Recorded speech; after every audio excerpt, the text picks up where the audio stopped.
I just need to share my journey with you all, because I'll go insane if no one else knows about this. But first, this video is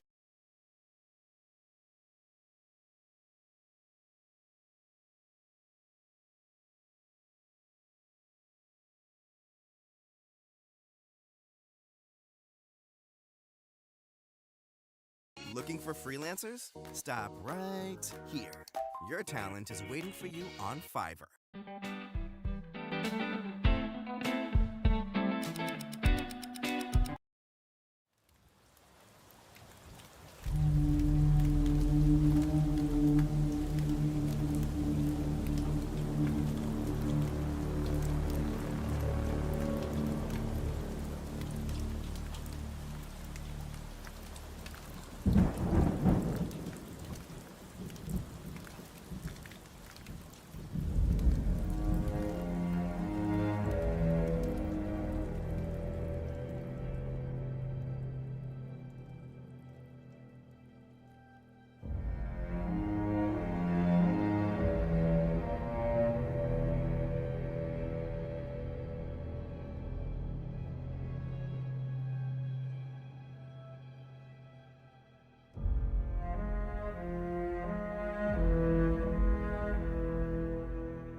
Hello, hello.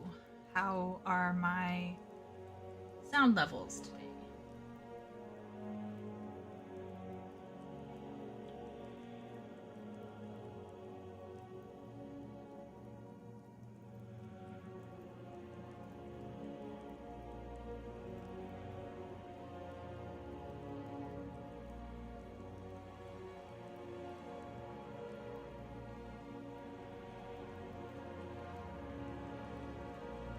Hopefully my sound levels are okay.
Okay.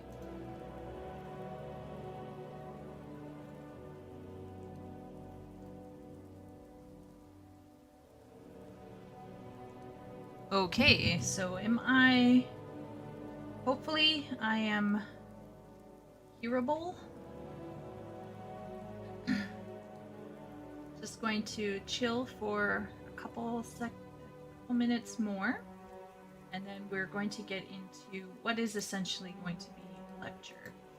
I just want to make sure that anyone who might be around hop in. And I want to make sure that that everyone can hear me.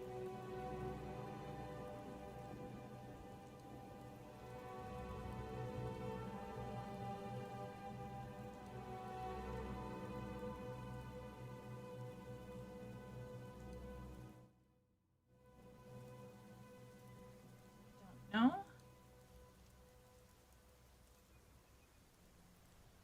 Oh, thank you, Epic, for supporting me in this way. I'm not sure if I am hearable or not. I'm going to just be streaming. Well, we'll see how far or how much I stream. I can't promise to stream a ton today because of, I need to get a couple other pieces of work done. There's still some adulting tasks I gotta do related to teaching and things. But today I wanted to do a stream that kind of talks about how to read as a writer. And yeah, we're going to do things a little bit on the fly here, as per usual. So I'm going to have my notepad up. We're going to have our notepad up, and we are going to also have my Kindle up. Hopefully everyone will be able to see my Kindle library, hopefully. Yeah. The Kindle app is kind of janky in my opinion. I should honestly, good heavens. I should honestly like figure out a way to rip my digital copies and re-show them in another way. So we got my Kindle, we have Notepad, and we have a video queued up. And I've seen this video before. It's a relatively short one, so it's not going to last us hours and hours. But this is going to be... Oh, you never used Kindle before, Epic? Yeah. Yeah. Kindle is, I use the library on my phone, particularly, or on my tablet. I don't have a physical Kindle. Well, I do. It's like a super old generation one, so I don't actually use it.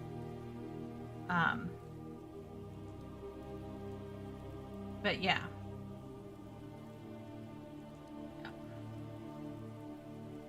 Okay, well, I'm going to just get into it, and I'm going to explain basically the outline of this lecture. Okay, so what we're going to do is the goal. All right, the goal is reading as a writer, and the sections is first I'm going to talk about 2 levels that you can analyze as a writer. Okay, and then number 2, we will be looking at finding your voice, art style, the video. And then on top of that, we are then going to go into steps on how to read. Okay. Then we are going to actually do, if we have time, if people are ready, we're going to be looking at focusing. We'll work on modeling and doing specific techniques. So this will be kind of our setup for this lecture slash lesson. And you can actually have a Google Doc or some kind of office document on hand. So I recommend for this, having, so if you can pull out, recommend using either pen and paper, or you're going to want to have on hand some kind of writing software, because at some point we're going to have some writing happening. You might also, if you're using writing software, you might also want to have Grammarly installed. I find that that if your software is online, like say Google Docs, have Grammarly installed to help fix any errors as you are typing, because when we are typing fast, errors are going to happen. Okay, so this is what I recommend using, would be writing software, and if it's online, have Grammarly installed. Google Drive also has some support for spell check, but yeah, have some writing software ready, because we will be doing a little bit of, we'll be doing some writing in this lecture, and you will submit your writing to me. So this is literally going to be like a class. I know it's not, I know it's not, yes, Epic. Yeah. So hello to Johnny, and hello to Epic. Thank you for coming in here today. it's we're going to be doing like an actual like little lesson together. And I want to help anybody who wants to practice their writing to understand how to read as a writer and then how to leverage what you're reading as a writer. Now, do you remember what we were looking at the other night? How fantasy in games and in TV has been transforming and has become more relational focused and things like that. A lot of people are going, well, you know, it's Hollywood. And the answer is no, it's the whole publishing industry is going this way. Now, it's not wrong per se, but people need to understand that everything is downstream from literature to a certain degree. So if you know what's going on with writing, let's say a novel, then that will help you determine yourself as a creative. That will help you determine what you want to do. And it will also help you determine, it will help you analyze what is going on in the world. Like, you will understand, oh, this is why this is happening. So today we're going to be starting off with talking about the 2 levels that you can analyze as a writer. So let's go into that. And this is a very broad overview. This is the broad overview. Let me know if you can't see what I'm writing on the screen, if it's too small or whatever. Okay. But what is happening here, right? What is happening here? So broad overview is there's 2 levels that we can look at when we are writers. The number 1 level, well, actually, I'm going to see if Johnny and Epic can guess what kind of levels would I be talking about. Are there any guessers in chat? Any theory crafters here?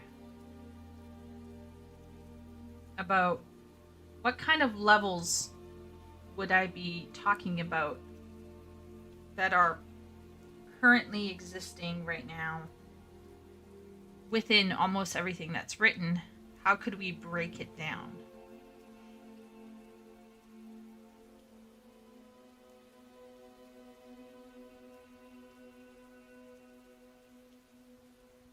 Any thinkers?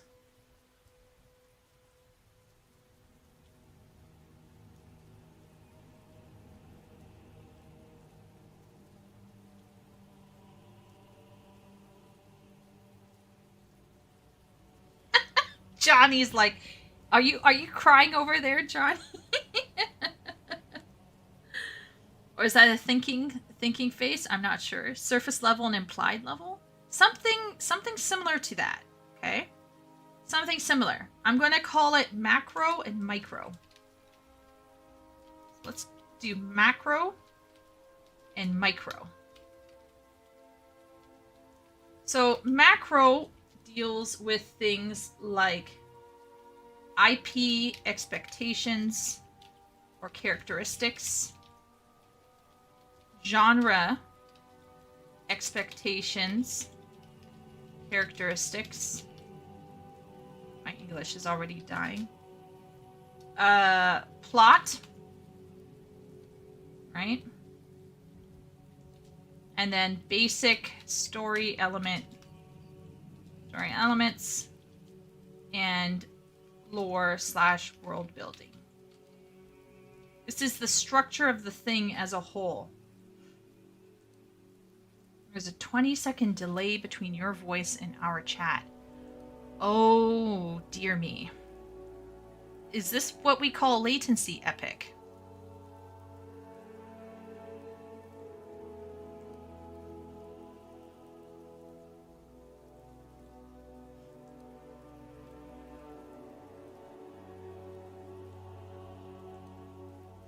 Is this latency? I wonder if there's a way for me to minimize latency.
Okay, it's very easy to tell when we're doing the raid because you commented on things that happened 20 seconds ago. I can figure out what they were going through. The second two books are better written. Also, yes.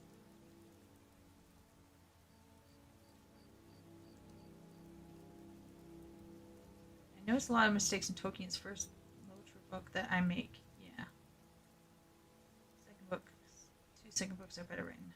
Yes, there's a Canada internet. Maybe it could be my stream. So I'm going to go into chat settings, and I'm going to go into stream settings.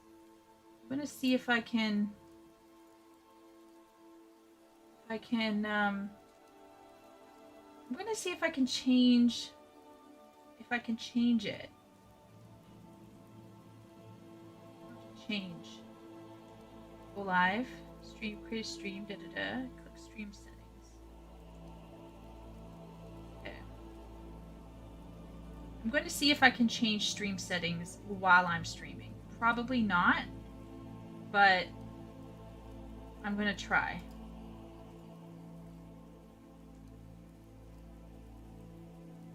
It says my connection is good, but that's probably because I'm running. It's probably because I'm running,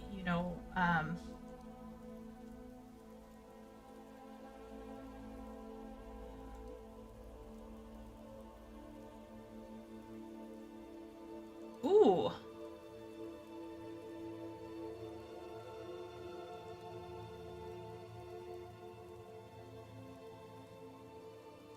Error. Duplicate stream key. Select a new key below to go live here. Or switch to reading.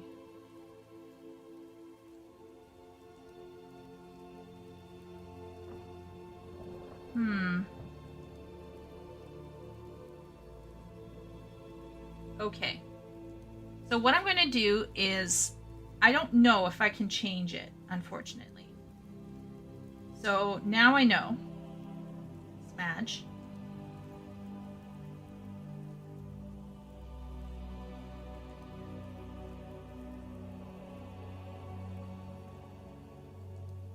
But I really appreciate you, everyone, telling me this, because once I know, I can fix it. You know what I mean?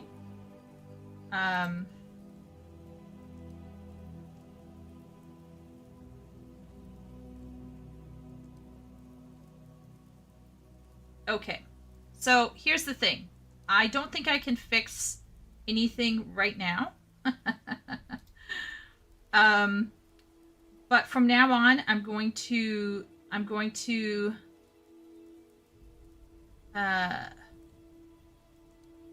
make sure that my stream latency is on ultra high. I didn't know that's a thing. Now, it does mean that apparently this will affect everyone, but maybe if I do ultra low latency, that will be longer term more beneficial, I think.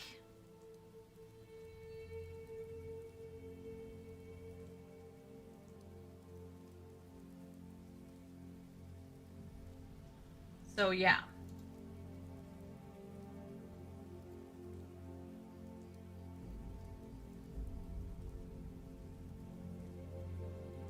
Okay, so hello to everyone. Today we're looking at how to read as a writer. This is going to be an actual lecture, and it will actually be how to say it. It will actually have sections where I'm going to be requiring you to maybe do some writing if you want. And I'm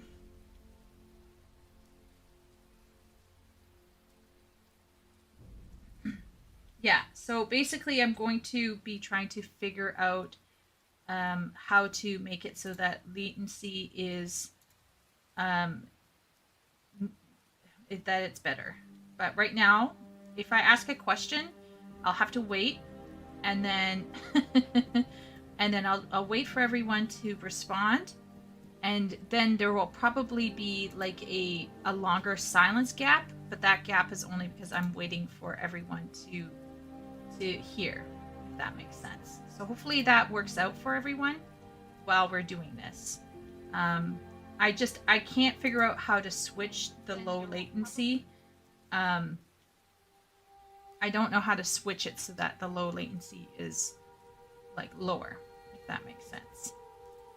So anyhow, let's get into talking about so Johnny, here's the thing. Tolkien was not a perfect writer, and he was not a professional writer. He was doing something for fun.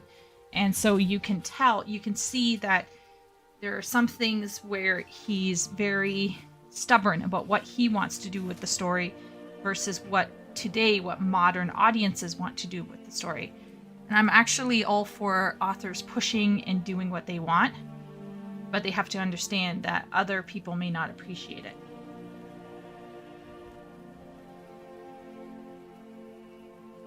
Yeah, I don't know. I'm going to be frank with everyone.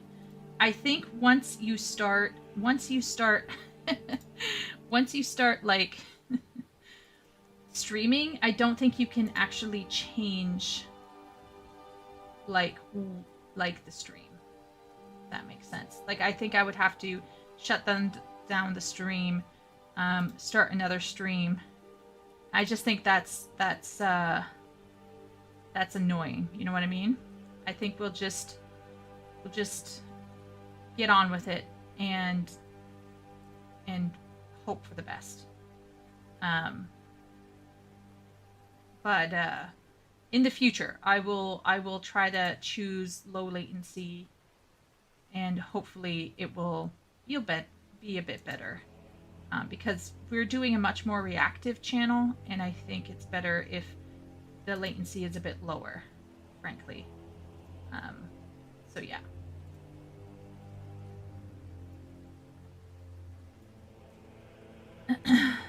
Yeah. Don't worry, Johnny. It's totally me. Oh, hey, Wooly is in chat. Hey, Wooly. I hope you're enjoying your day. So let's get to talking about what we're doing here. All right. So we're looking at two levels that you can analyze as a writer. First, there's the macro level, and this macro level will involve IP and genre expectations. IP is only for ghostwriting or like professional writing for like major projects. Okay, so like for example, you get hired to write for The Witcher. Presumably, you're going to do some analysis of the original IP to understand what are the characteristics of that IP.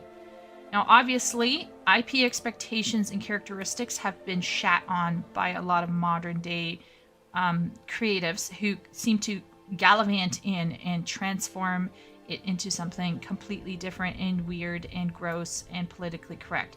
So this is where IP expectations and characteristics, this form of analysis appears to be a dying art for some reason.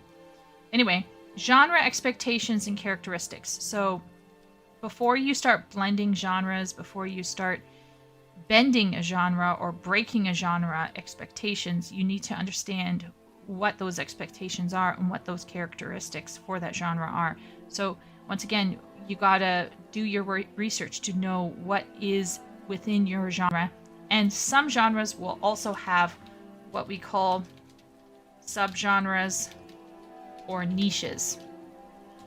And so these niches are very, very specific. If you're writing a very specific kind of romance for a very specific kind of niche, you're going to want to look at how those niches are working or why they are doing what they're doing. You don't just come in, right? So let's say you're writing a werewolf story and you want to write for teen audiences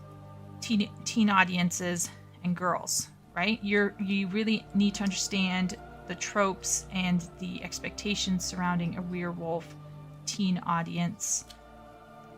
You know, like you can't just start writing werewolf stuff and have like super gore and things and then expect your teenage female audience to follow along with you. So you need to make sure that your expectations are aligning with the expectations of your potential clientele. So you need to know what your clientele are looking for if you're specifically wanting to target specific clientele to make money. If you don't want to make money, if you don't want to like target any kind of specific clientele and you just want to write for yourself, that's totally fine. But here you really do have to think about that. Plot is another thing that you can analyze.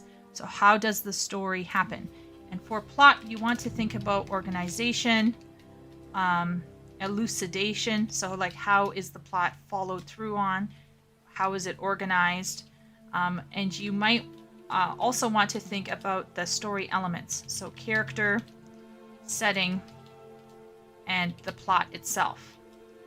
Then you got lore and world building. So once again, you want to think about how is information shared with the reader? How's the world and the magic systems and everything, the political situation, how is it being served to the reader? How are they getting this information across? And that will change from IP to IP, genre to genre, author to author. It's something you got to consider when you are writing. And there are other things that you can consider, such as tropes, okay, such as archetypes, themes, that kind of thing. And so this is all stuff that you can analyze, and this is stuff that you can learn how to assess from book to book, from the standpoint of a writer. And at this macro level, in my opinion, this is your basic literature degree.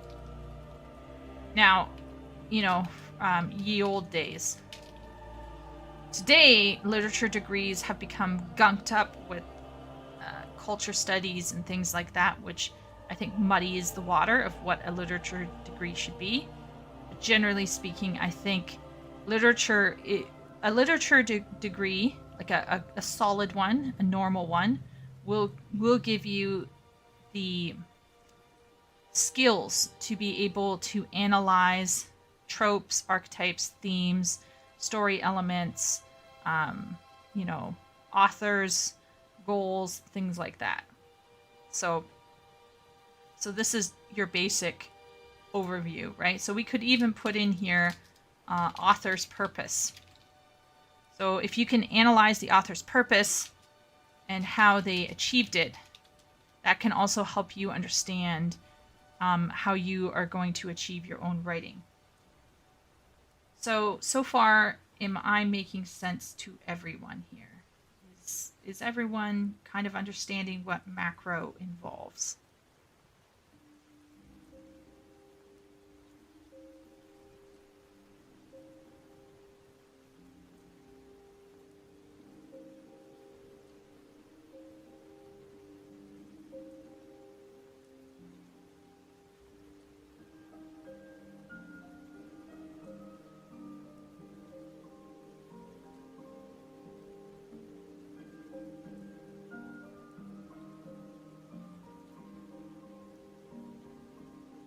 Okay, Johnny's on board.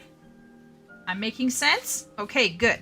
If at any point I'm not making sense, throw a question in chat and be like, stop it right there, okay? Now, macro, in my opinion, macro is dime a dozen these days. You go onto like Critical Drinker or the, what's his face, Elephant, the gay guy who's really hot. We mentioned him the other night.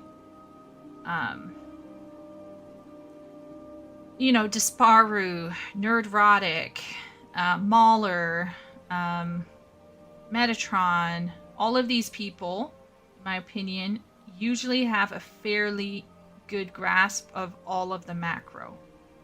All of the macro is, I think, most people, if you pay attention to what's going on in the story, you're going to know when there's a plot hole. You're going to know when there's character inconsistencies. So, so in terms of criticism, right? In terms of literary criticism, we would be looking at failure to achieve the genre, plot holes, plot contrivances, poorly developed lore or world, mishandled themes, cliched tropes. What else? Yeah. Let's say misguided author's vision. So the author's vision is like really wild. So this is something that everyone can learn how to figure out, right? You can sit down, listen to Nerdrotic or Disparu or whatever, and you can hear about a lot of this stuff, right? And I don't think it takes a super genius to figure out where something is going horribly wrong.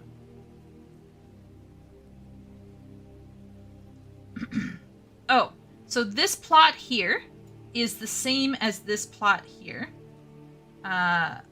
Simulacrum. So it's the same thing, but here I'm just putting it, like, technically here. I'll make it a bit clearer. I'll put it underneath here. So this is the same plot as the plot in Basic Story Elements. Okay, so this plot here is the same as this, but these are more details on what this is, because plot is massive. Plot is huge, right? You F up your plot, you're in deep doo-doo, right? So plot, to go into plot further, we have the organization of plot. So how is the plot organized? How is it shared with the reader? How is it shown to the reader? Right? So these are the two things that you got to think about. And if we talk about lore and world building, that is also what we would call, let's call it external plot, in the sense that may touched on but not experienced.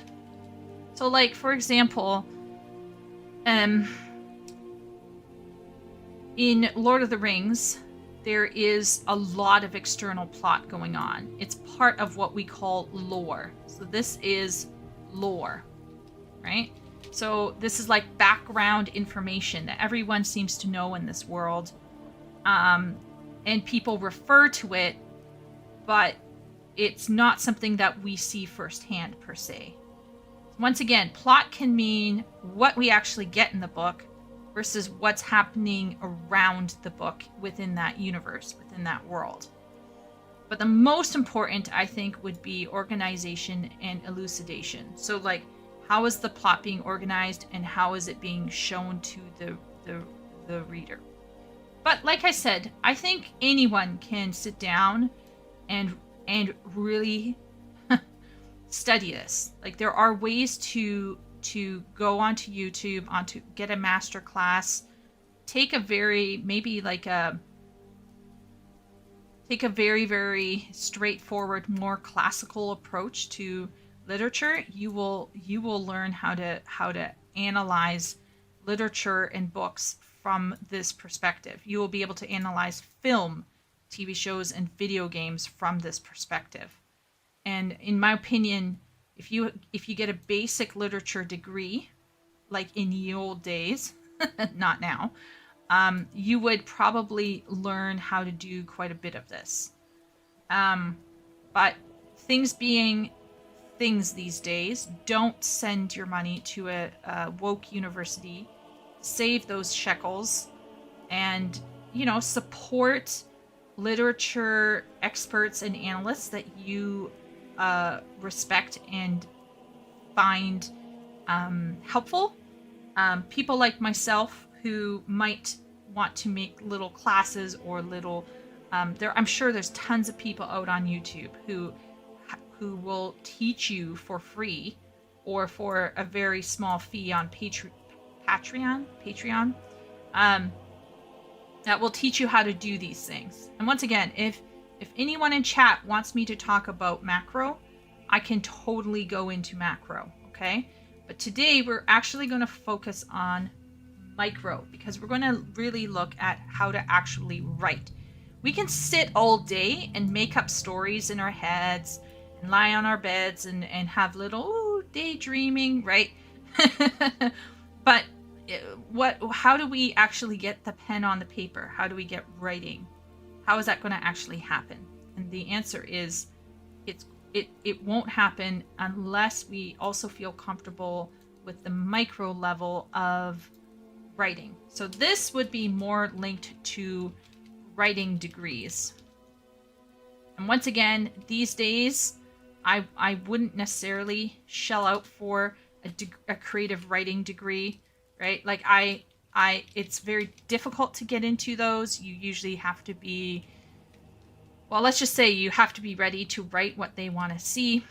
So creative writing is where, and journalism to a certain degree, right? Probably journalism would fit in here, right? Learning how to actually put pen to paper and write a sentence, because that's harder than you think.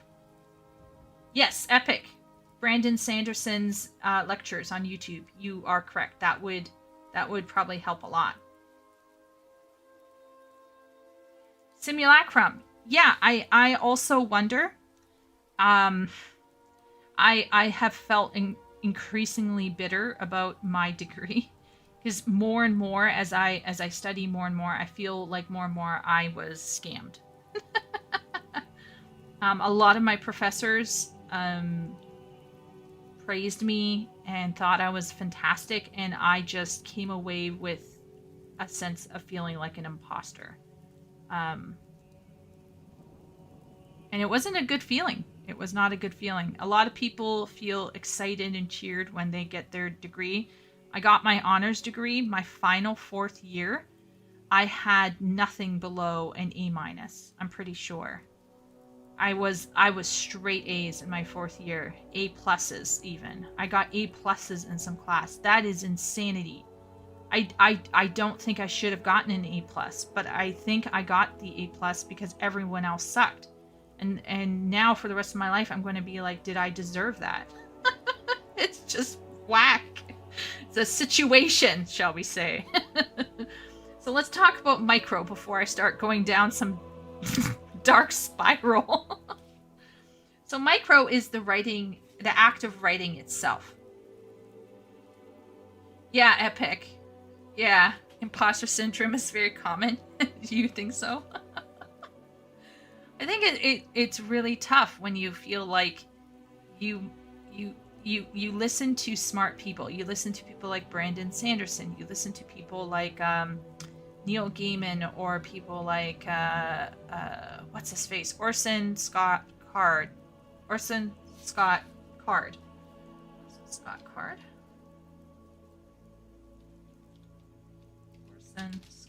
Yeah, Orson Scott Card, the guy who wrote Ender Games. You watch something like Dune. You read something like Dune. You read Stephen Fry's book on poetry, and your takeaway is like, holy shit, I need to work so much. I'm lazy. I'm not talented. What am I even doing? So it can be very, very hard. If I'm making money off of writing, I would say you deserved it. Yeah. Well, here's the thing. After writing as a ghostwriter, right, I came to realize that I'm a very good writer, but I sometimes wish that my literature degree had been more classical, had been more older, and less focused on, plastic in the ocean. That would have been nice. You know what I mean? All right, so let's get into micro. So what do I mean by micro? So this is the words on the page stuff. Okay, words on the page. So this is going to deal with style,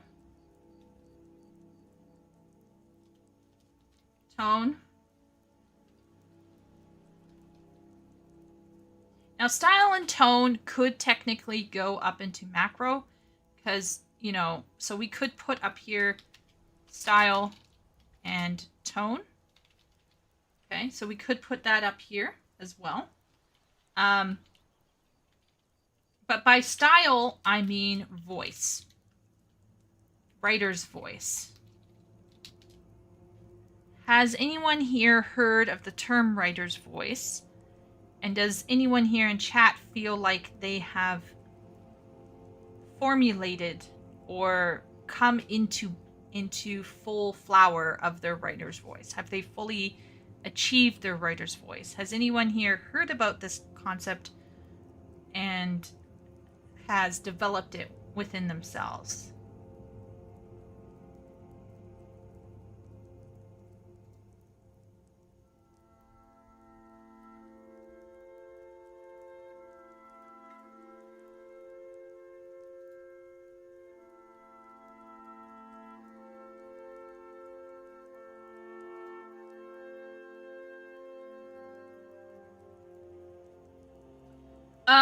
Okay, first person present tense and stuff like that can play into the style and the voice.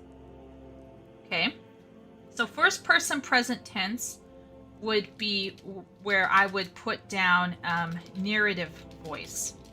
So here we are doing perspective.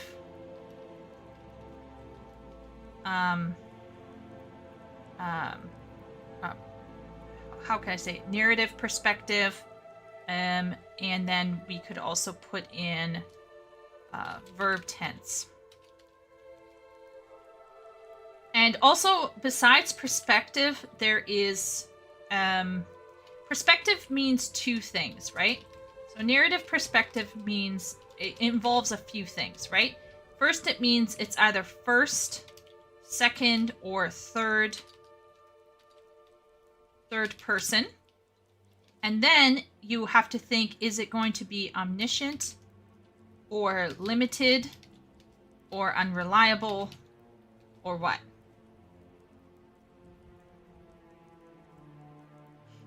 Okay, so narrative voice, whether we're talking about the verb tense or whether we're talking about the first, second, third person, the omniscient, limited, unreliable, all of that is part and parcel of making your writer's voice. It's something that you have to be able to recognize within another person, know their voice, and then think about what is your voice looking like? What does your voice look like? Tone is something more in terms, when I'm using these things, this is me using words that some writers might use the same way, but others might not. So for tone, I'm talking about casual versus formal, or emotional tone. Okay. And this is not to be confused with mood, which is the emotional vibe of specific scenes. But emotional tone can feed into that, for sure. Yeah, second person is a rare one. Second person Johnny is super rare. Disco Elysium, I did not know that it had second person. That's cool. That's a rare one. So far we're dealing with this is still very much linked to macro. Once again, all of this could go under miscellaneous technically, because an author's style, an author's tone, the narrative voice being used, the narrative perspective, and the mood are all quite broad and they affect the book as a whole, right? But if you look at it from a creative writing standpoint, this is something that you have to analyze from reading the sentences themselves, not from understanding the plot as a whole, if that makes sense. So this is why I'm putting it down in here. Because this is about looking at the building blocks that go into a greater whole. Now, of course, we also have things. So what creates this style, this tone, this voice, this perspective, this mood, so on and so forth? What creates it? Okay, what is creating it? Well, there's things that you got to think about, right? You're going to have to think about things like sentence structure. You're going to have to think about word choice, connotations, and denotations. Okay? You're going to want to think about sensory details. You're going to want to look at formatting.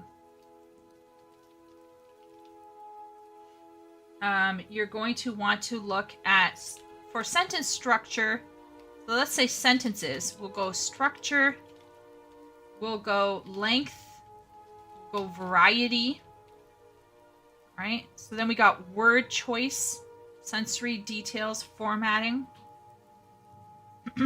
Another thing that we should probably put up here, I just remembered, it popped into my head, is pacing.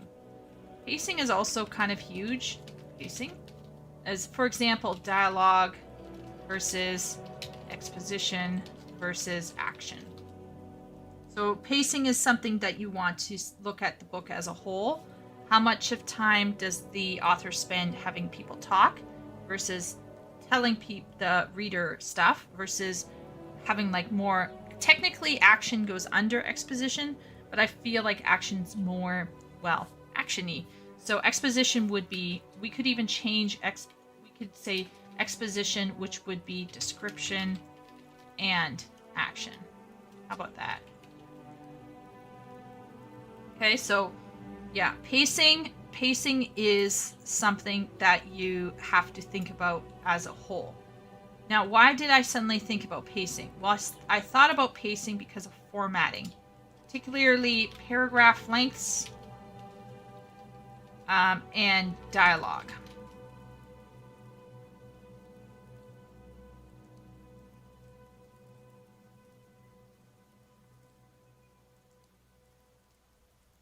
There was a video game about driving that had second person. Your character could see through the eyes of their drivers, and in one mission you were chasing yourself. That must be trippy. The mission was the first person view that you're controlling the vehicle while you're chasing. Oh, that's crazy. That's creepy sounding, actually. That creeps me out. So here we have sentences. So you want to look at the sentence structures, sentence lengths, and the sentence variety. You're going to think about word choices. This is linked to sensory details. You're going to want to think about connotations and denotations when you're describing stuff with your senses. You're going to also want to think about formatting. How are things going to look on the page? And while we're talking about word choices, sensory details and stuff, you're going to want to also think about the use of figurative language. How are you going to incorporate it in your own way into your writing? Figurative language is something that a lot of writers will leverage at some point. Is chat familiar with figurative language? Any knowers in chat?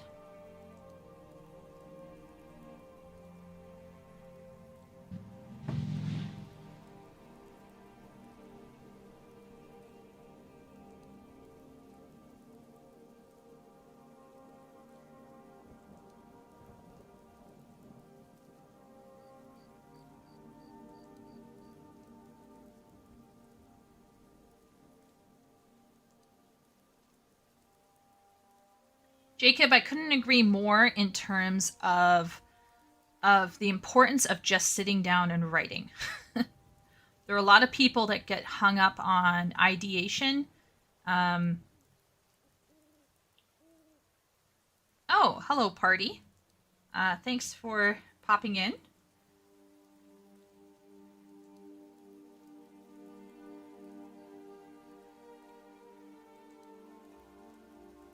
Yeah, Jacob, like, A lot of people get hung up on ideation or stuff, but this is what I will suggest.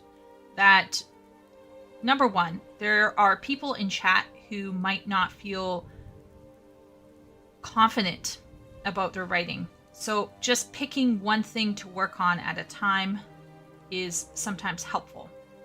You can actually target your writing to a certain degree. There is I get annoyed at some creatives and some writers who complicate the issue by talking about like just start writing, and that works for some people. That works for some creatives who can learn through just kind of scatter fire shotgun like blunderbuss approach. But there are some people, and I'm one of them, who prefers targeted learning. And this is why I'm sharing my approach, or my kind of my breakdown. And it's a way for me to talk about how to demystify some of this stuff. Now, right now at the moment, it's probably feeling like a little bit of a landslide, right? There's a lot going on here. We got the macro, we got the micro. But these are all things that you have to think about and juggle while you're writing. Now, a lot of people will just kind of jump right in and write a whole bunch of stuff. Now, in worst case scenarios, some people become too attached to their work and they experience what is their personal best, and then hearing from someone, oh, this personal best of yours is actual dog shit. This can be really tough. So I want to empower people to feel or to approach things maybe a different kind of way that is not so hippy dippy. That is a bit more intentional. And we're going to watch somebody talk about art in a little bit. That is a bit, that is a bit talking about being more intentional about forming certain things. And this intentionality can help certain creatives. Now, I don't know if it will help everyone here in chat, okay? But I will go through and I'll show people what I'm talking about in a little bit. So, returning to figurative language, we have here, yes, it's similar to figures of speech. We got simile, metaphor, we have synecdoche, we have metonymy, metonyms, slash metonymy. We have personification, hyperbole. We have allusion. We have, what are some other ones? Off the top of my head, onomatopoeia. So there's like a host of them. So this is where you basically are approaching descriptions in a very non-straightforward way. You are coming at something from a different angle, usually. Onomatopoeia is more about putting sound into an actual word, but a lot of the other figurative language techniques are used to describe things or to visualize things in a very fresh and new way. So this is essentially the beginning. Okay, now I'm going to go into chat and see what people are saying. So I read Jacobs. Simulacrum says, I remember drastically different pacing of webcomics. Had terrible pacing. Every update felt like I was gasping for breath. Yeah, so here's the thing. Pacing, if things are too rush, it can be really, really bad. Okay, talking about figurative language. I usually write based on a pre-made plan and then come back and do the rest. I refer to the first draft after grammar check as the silly state. Yeah, I agree, says Jacob. What writers should say is there's no way to becoming a good writer without writing badly for a while. Yes, but once again, if we're talking about how to be a good writer, okay, how to be a good writer, I've talked about this before. To be a good writer, in terms of just general, not to become rich, not to become famous, not to, make money even, you have to read a lot. And then you have to write a lot. And number 3, try different styles, try different things. Don't stick to one genre, try some poetry, try some essay writing, and you'll actually learn different things from using different approaches to writing. So if we're talking about steps to writing, which we aren't talking about today, but if we're talking about steps to writing, the number 1 thing is you should be reading. But we will be touching on this in a little bit. Today, we're going to talk about how do we figure this shit out, this micro shit out? How do we figure out our voice? How do we know what tone should happen? How do we analyze narrative voice and perspective? How do we figure out mood? What about sentence structures, word choices, sensory details, figurative language, and formatting? How does this all work together? And essentially what we're doing today is we're going to learn how to look at good writing, see what other people are doing, and model on them. Now, once again, for some people, this is like haram. They're like, no, I can't do that. I have my aesthetic. But the truth is that some people do work better with modeling. So we're going to take a little look at someone here who said something recently. So we got Kelsey Rodriguez here. 2 years ago, she put out this video called How to Find Your Art Style Fast in 3 Easy Steps. Yeah, really. Okay, so now we're going to go into the second portion of our lecture, finding your voice, that is to say, finding your art style video reaction. So we're going to be watching this video together, and we're going to be looking at this young woman's discussion about art style. And every time she says the word art style, in your head, just change it to the word voice, okay? And you're going to see kind of the foundation for what is going to be happening here. All right, so hopefully this will all make sense by the end of it.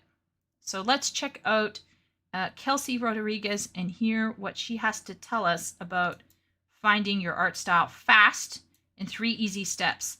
Now, this is clickbait, okay? Let's all be real here. There's no way you're going to find your voice fast, and there's no way that it's going to be easy. But her points still stand regardless of what this title says, okay? Most artists don't want you to know what I'm about to tell you about style. But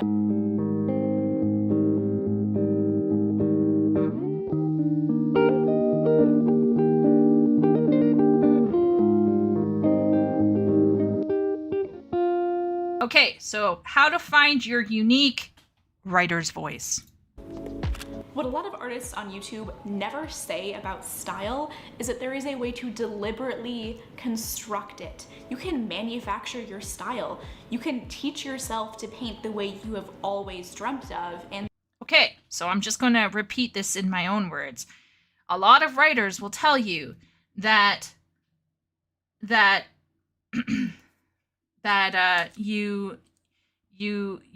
you got to find your writer's voice, and it will somehow just come to you. But I'm here to tell you, everyone in chat, that you can construct your writer's voice. And there is a formula to do it that I'm going to be sharing with you in this video. And I love formulas. I don't know. Like, my brain is part female, part male. And the part of me that is that likes numbers and logic and coding and keeping my desk like just so, loves, as soon as you see the word formula, I'm like, okay, let me know what this is. Does it work? Is it sustainable? Is it long term? Is it helpful? And my takeaway from this video when I watched it and rewatched it is this is actually a very viable way of figuring out your writer's voice. Although, like I said, she's talking about her art style. What they always tell you here on YouTube is that your style is just a thing that is bestowed upon you by the gods, and it's like a, it's like a holy gift or something, and you just have to just make a lot of art and it'll be gifted to you, and then you'll just have it.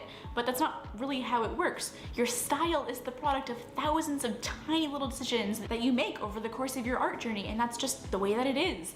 Okay, I actually couldn't agree with her more. Okay, this is where the gatekeepiness of writers happens. Okay, you get these famous writers, you get these amazing writers, and they always show this blank screen with this flashing cursor, and it's like, you too can join this thing, da da da. And it's like, find your inner voice. And once again, I don't want to shit on the personality types and the energies that come out of organic exploration and personal exploration.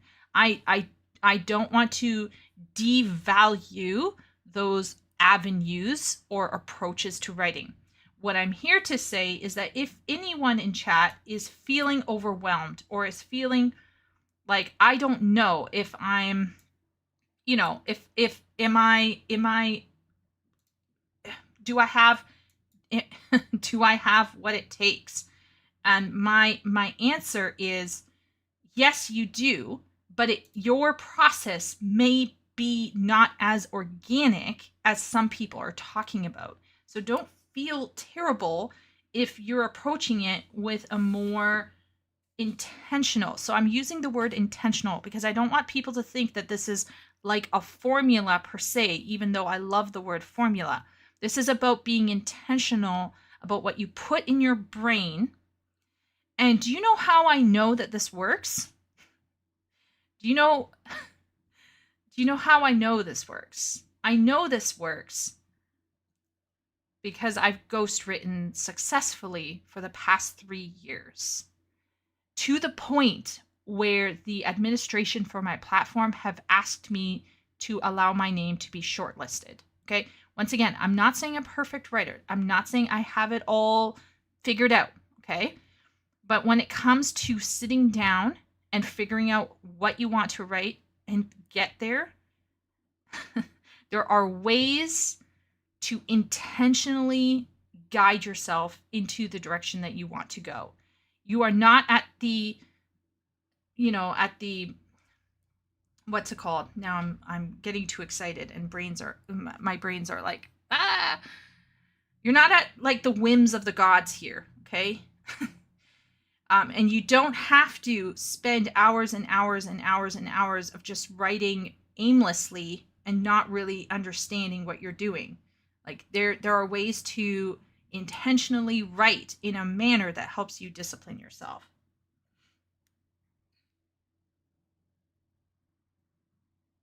This is making me think of what Dr. K of Healthy Gamer said about picking options that aren't optimal.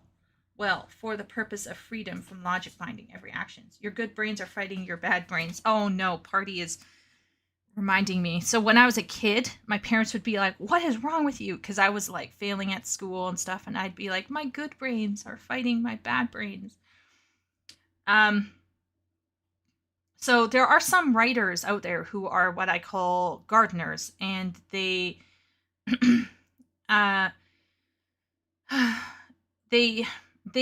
they flourish naturally within an environment that is organic and flowing and exploratory.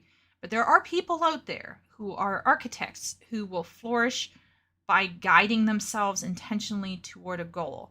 And as a ghostwriter, I'm here to share with you my experience ghostwriting. And as a ghostwriter, I wrote a lot of things that I would never write if I had a choice.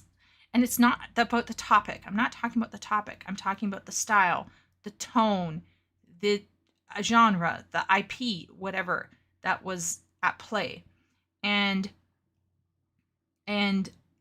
I would have to sit and read and analyze before I went into writing, because I would have to, like a chameleon, I would have to wear someone else's skin for a short period of time while I was writing that work. And so for a short period of time, my voice would hopefully sound as close to what they wanted to emulate as possible. And that was my job as a ghostwriter. So what this girl is talking about here, I would have to do almost every single time for a new client who wanted something fresh and new. And sometimes it worked out and I did a really good job and I was able to meld appropriately. And sometimes I was not. There was this one client who was like, yeah, your stuff is very well written, but it's a bit stiff. It's a bit too formal. I was like, oh, okay.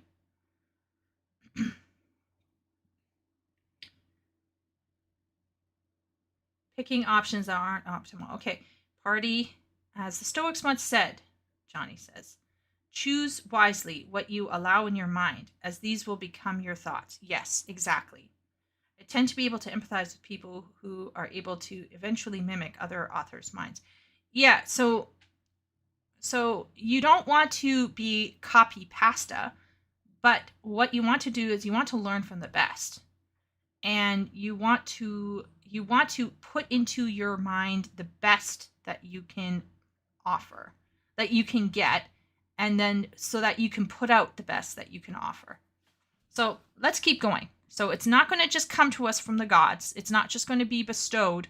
One day we're going to wake up and be like, oh, this is my voice. This is something that you can direct if you want to. But you can choose to make those decisions. You can put yourself in situations you are forced to make that choice, where you teach yourself how to paint the way you've always dreamed. There's a formula to it. It's really not that hard. It just takes practice like anything else, and it takes deliberate practice. And the first step. Okay, so she's going to go into number 1, which is collecting inspiration. So we're going to do step 1, collecting a library. So this feeds into what I said before. You need to be reading. Read, read, read. Especially the genre you want to write. Okay? You need to be reading the heck. You need to be reading good stuff first, and then you can read shit stuff to know where the market is at. This process is just figuring out what you want your art to look like. This sounds easy. It can actually be quite difficult because there's often a difference of like the art that you like looking at and the art that you like making. Oh my lord, I forgot this section. Okay, so number 1, reading. So then we'll go read classics and good stuff. Number 2, read current popular novels. This is the first step to market research. Okay. And then think about and experiment as you read. And ask yourself, do I like reading it, writing it, or both? So there are some people out there who love reading fantasy, but they don't enjoy writing it. And they make the mistake of, well, I like to read it, so I'll enjoy writing it. Well, no, that's not the case. So this is a serious thing. Now, if you want to write it, you are going to have to study it. So that means you have to read it.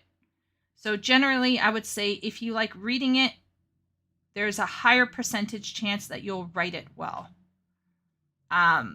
Whereas if you like writing it, but you haven't read it, you're probably you're going to have some problems, particularly in terms of genre expectations and other things. So here is let's rephrase this question. Does my dream project actually suit my creative interests and skills? Okay, so you might think, oh, I'm going to love this. This is going to be great. When the rubber hits the road, you're going to realize, oh no, wait a minute, this is not for me. And so for artists, they might like looking at a whole bunch of art that's really cool, but when they actually get to painting it, it's not so great. So really try and take time to reflect on the difference between the two, like what kind of art you actually enjoy making. And this is also something that you'll just get more experience and more data on as you progress in your art career and your journey as an artist. But what I want you to do is to collect a bunch of pieces of art that you gravitate towards. I want you to branch out, find a ton of art that you like, all the stuff that you gravitate toward. Don't hold yourself back just to go off.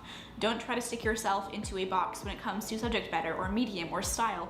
Just collect all of the stuff that you really love and gravitate toward the most. And if you want to, you can go the extra mile. You can go to an art museum near you. You can walk amongst the galleries and see what you're drawn toward the most and just take some notes on it. Jot down the name of the piece and the artist, and when you get home, just go online, collect it into your visual library, and just save it for safekeeping. Okay, so if we're going to transfer this over into reading, this is transferable. So what you're going to do is you're going to collect your library. So you're going to create a library of books that interest you, spanning multiple genres, and then explore various genres. You're going to write for various genres. You're going to experiment. You're going to give yourself room to try something else out. Some people lock themselves in. They're like, okay, I want to be like the next George R.R. Martin. And then they aren't even letting themselves learn what they're actually got a gifting in. So before you lock yourself into one specific style or sub-niche, experiment. At this stage, you can just do tons and tons of writing and reading. And you should be reading, like I said, like a huge variety. Be eclectic. Push yourself a bit. Read some poetry. Yeah.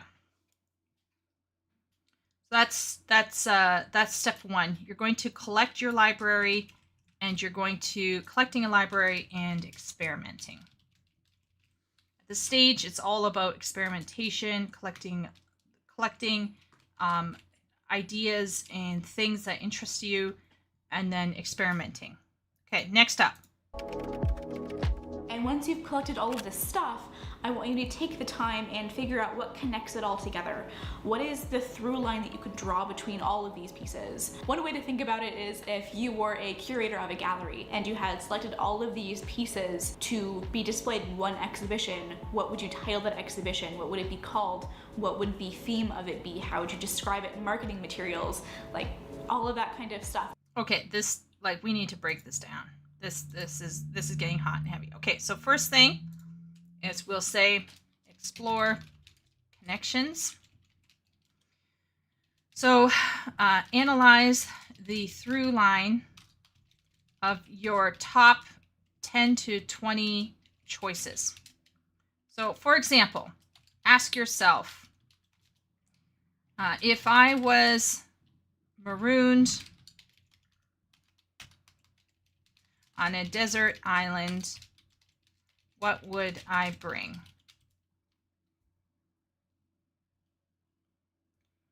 And basically you're going to choose 10 or 20 books that you'd bring along. Now you might come to me and say, well, Chieko, here's my list of 20 books, and they're all in the single genre, and that's fine. But if your 20 books is extremely eclectic, that is not bad either.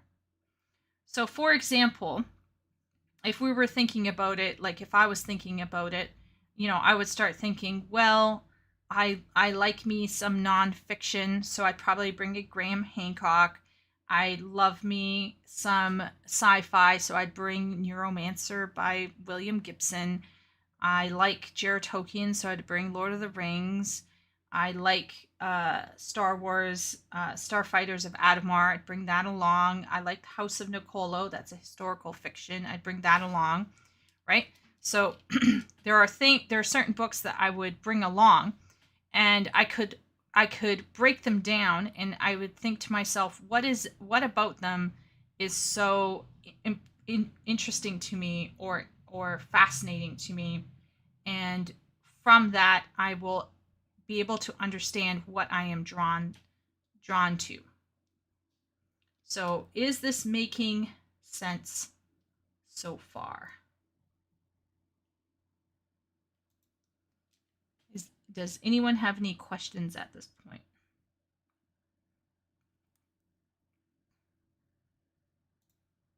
So here is, you would be break down themes, tropes, and anything that interests you.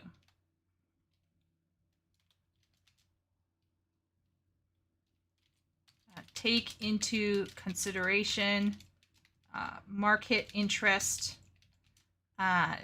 You might want to,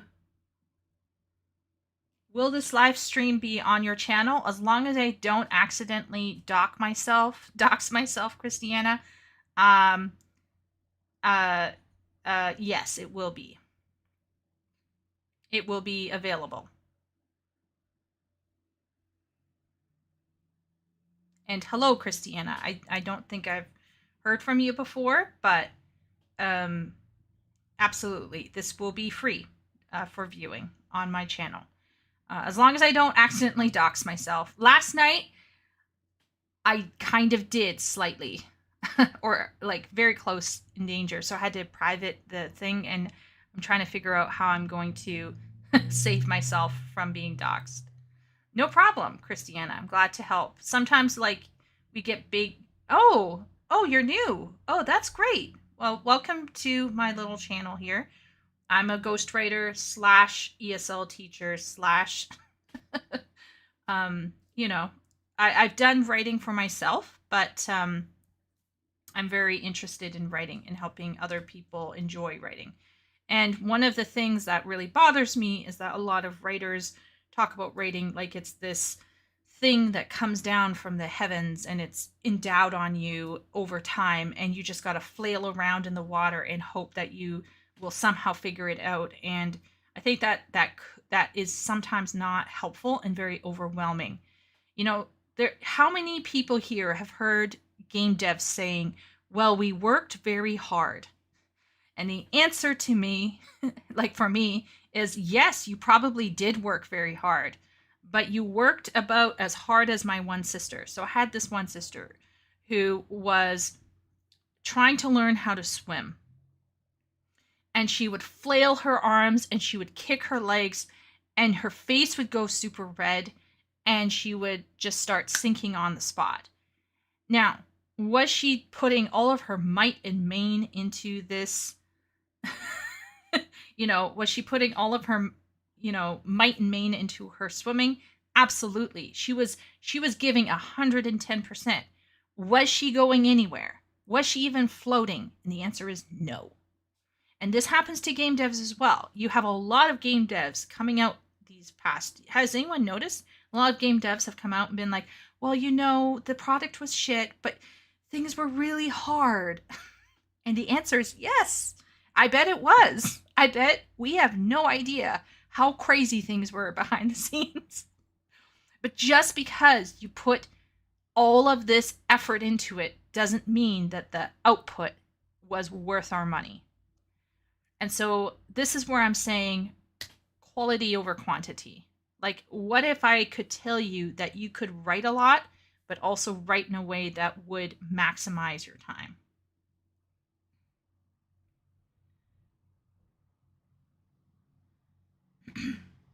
Morally ambiguous. Don't worry, I can tell by your 14 character. Yes, Party is my sister, Christiana, just so you know. So we got a little tiny little cozy community here. Games are made by many people. Those you see talking about working hard are usually and Johnny deletes it. I couldn't finish that sentence, but I can guess your sentiment, Johnny. And that's what I'm saying is like, when devs say, oh, we worked very hard, the answer is, yeah, you probably were, right? Are usually those that did the least. Yeah, that's what I guessed, Johnny. That's what I guessed. But like, let's pretend that they even were working very hard, right? Like, let's pretend that the developers were genuinely like doing 12-hour work shifts and were pouring their heart and soul into it.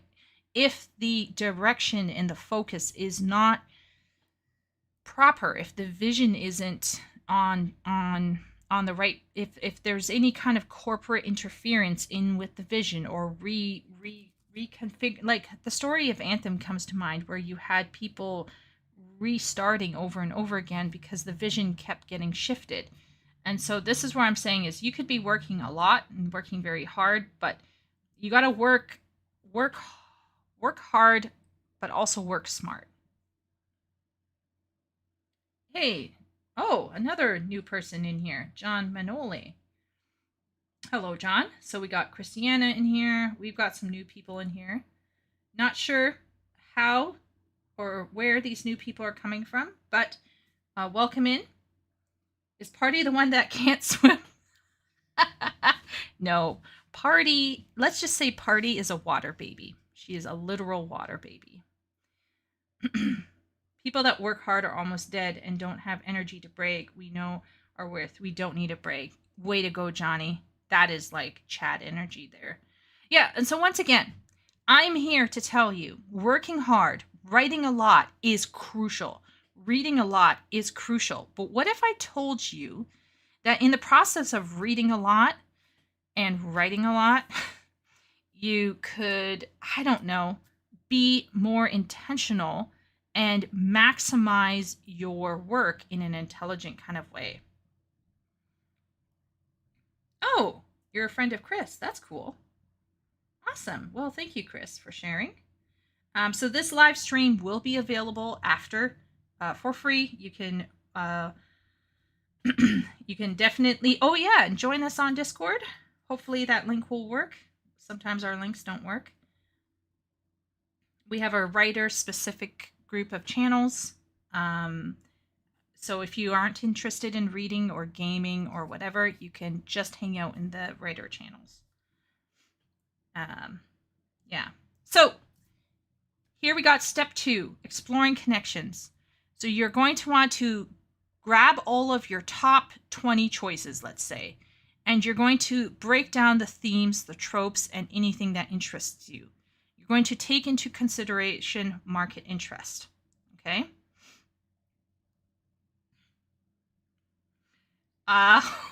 Johnny from the front lines. I'm imagining Johnny is like a 1920s soldier up at the front, you know, in the trenches. While like the officers are back, you know, behind the lines. Okay, so let's do a little exercise here, everyone. So do you remember how I told everyone to bring a piece of paper or to pull out like a little, like a Microsoft Docs or some kind of Google Sheets or something? So pull up a quick thing and let's write down, let's say 5 books that if we're marooned on an island, but think about it as a writer, right? And think about it as a reader. What would be most impactful for you? So for example, I'm going to put Lord of the Rings. This is kind of cheating because it's 3 books in one, right? I would probably do Caprice and Rondo, which is a single book from the House of Nicolo series.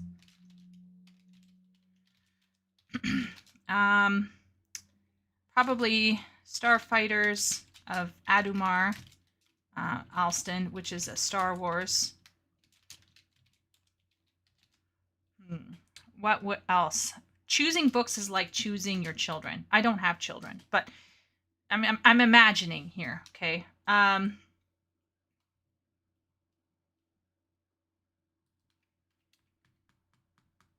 to think, what else would I bring? What book? Oh, book. Only Alien on the Planet.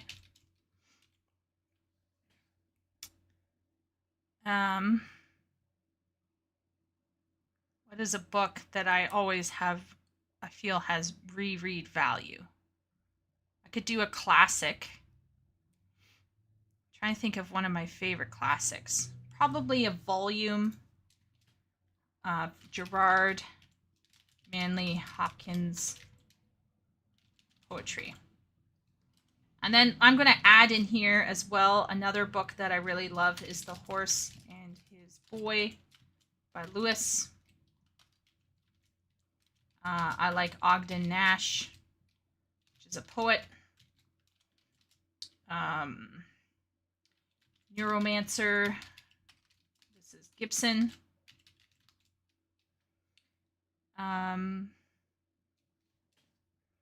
So write down a few books.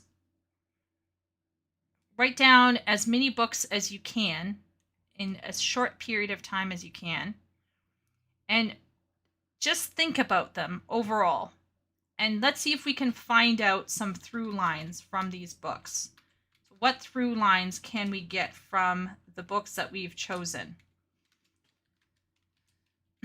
I want chat to think about the books that they have chosen and maybe share one or two through lines. So my through line would be fantasy, high fantasy. Another through line is sci-fi, right? So we're seeing fantasy and sci-fi. So automatically, I know that what really interests me deep down is science fantasy. I love that shit. Get me more, right? Poetry. So a focus on sensory details and figurative languages. I like stream of conscious poetic prose.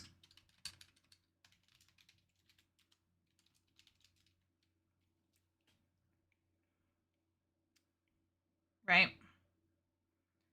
And in terms of themes, we have Lord of the Rings, which is, your basic good versus evil. But there's also a lot of stuff in Lord of the Rings which is about the complex nature of humanity.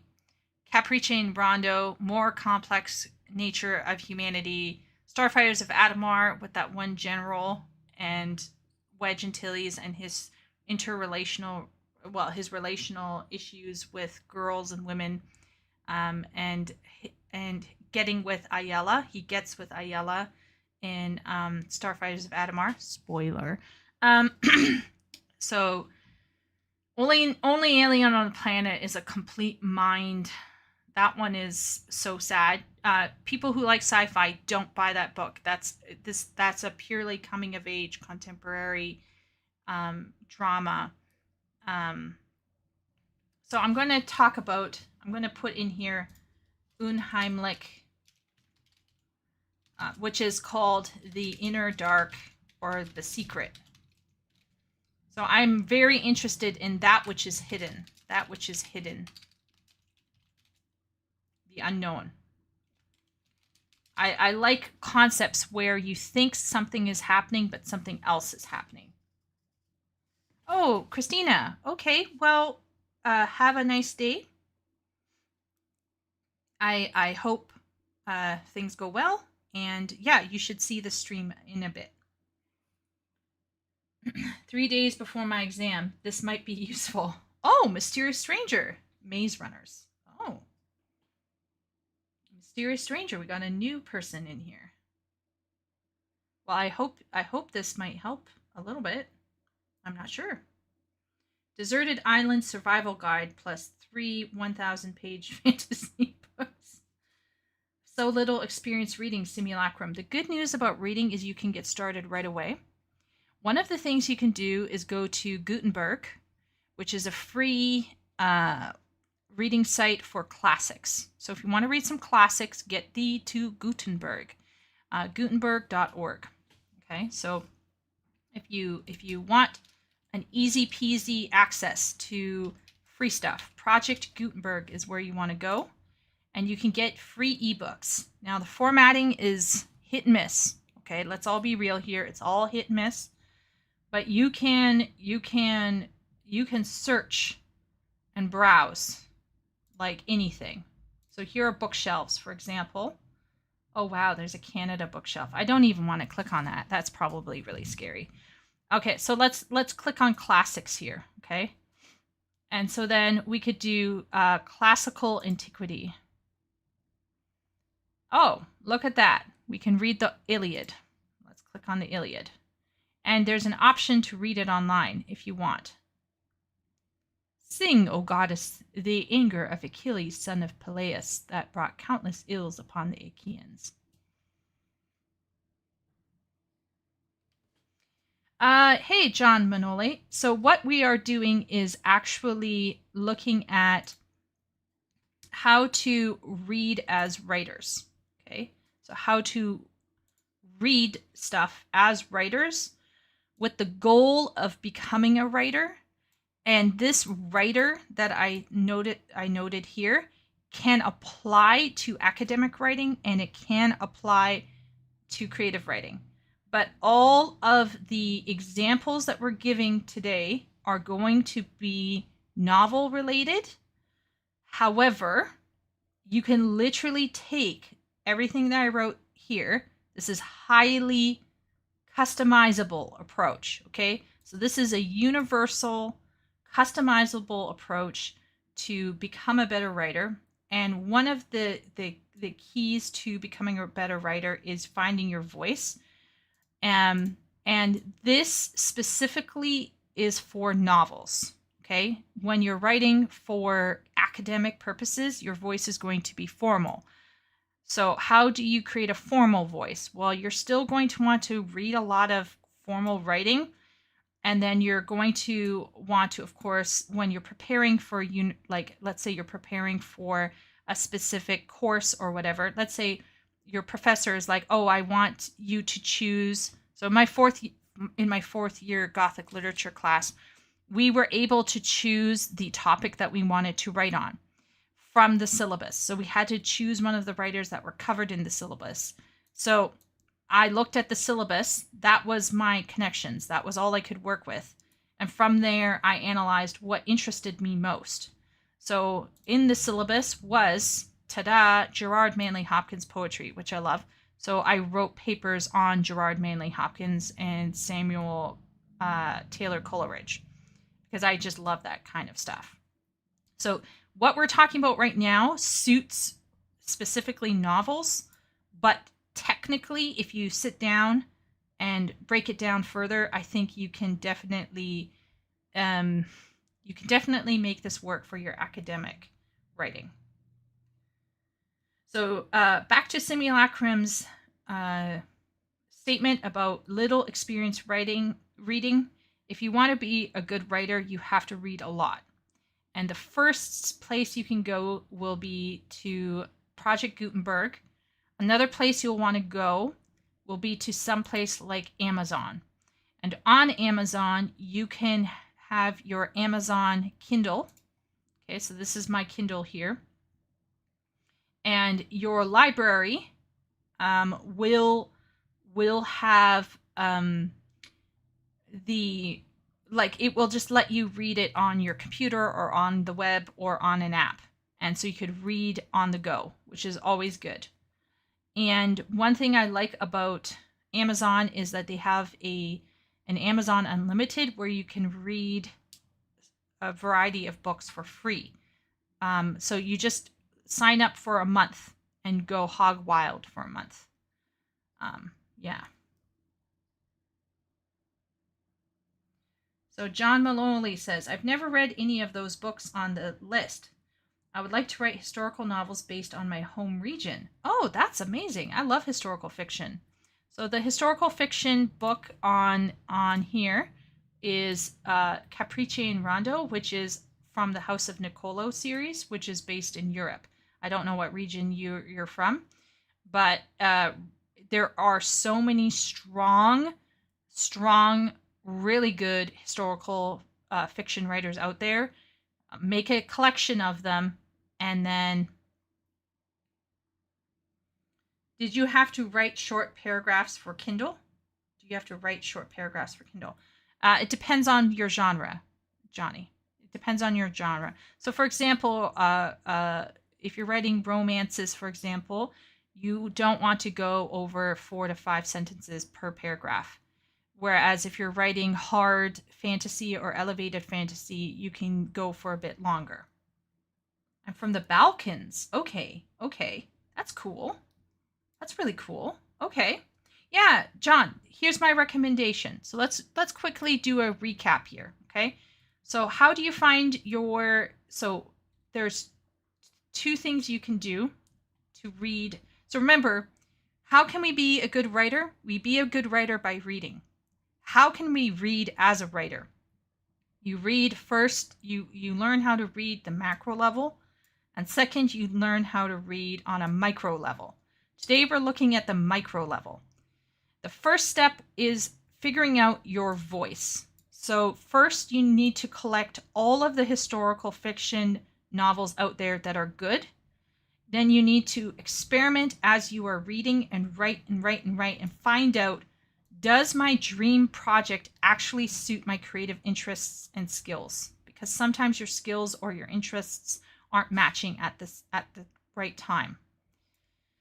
And ideally, you want to create a library of books spanning multiple genres. You don't want to stick to just one thing because you want to explore other ways of communicating. Then, having gotten your library, you're going to explore the connections and you're going to analyze the through line of your top 20 choices. You're going to break down themes, tropes, and anything that interests you, and take into consideration market interest as well. So if you want to write for people, if you want to make money off of it, you also have to figure out the overlap. Hopefully there's overlap between a potential audience that is there and your interests. So for example, writing romances right now is massive. Sadly, I find writing romances meh.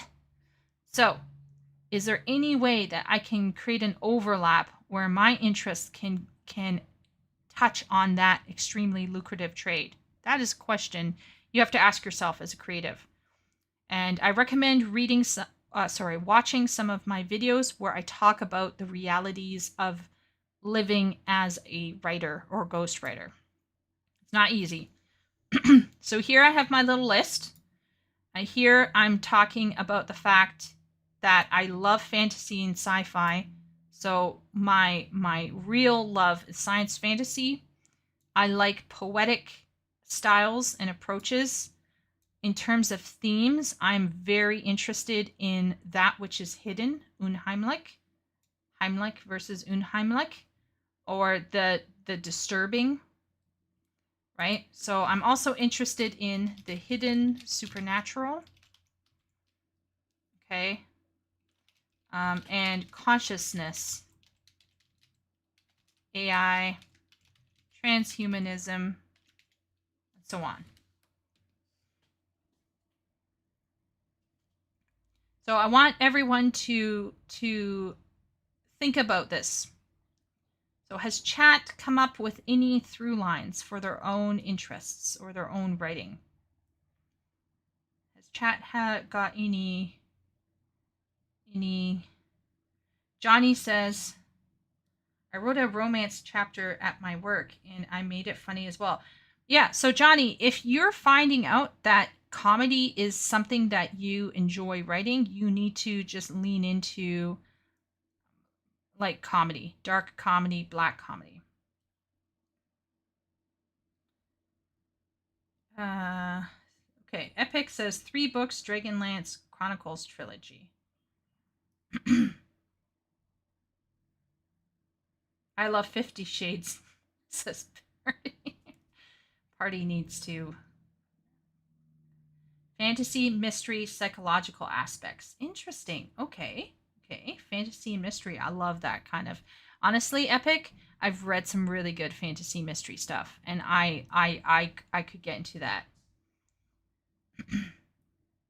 Okay. So John asked a question. Epic answered. Thank you so much, Epic.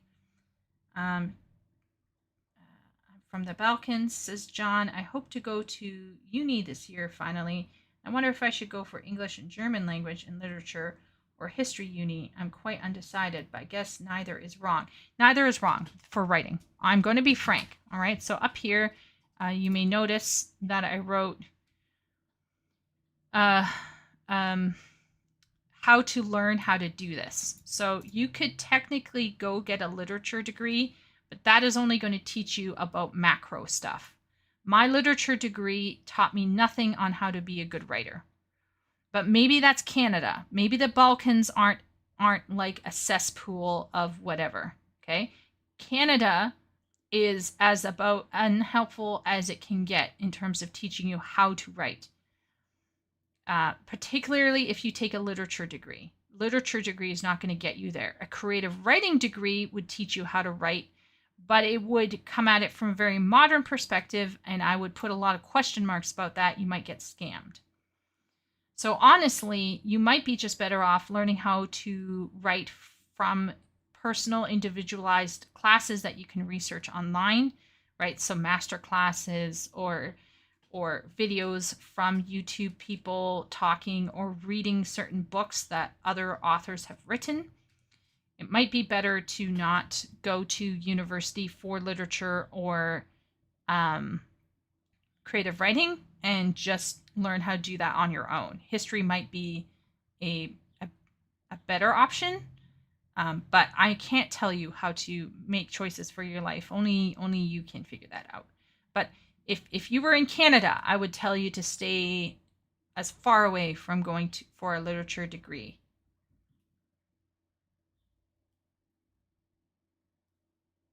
History is reading 20 books per course, and you have 9 courses per semester.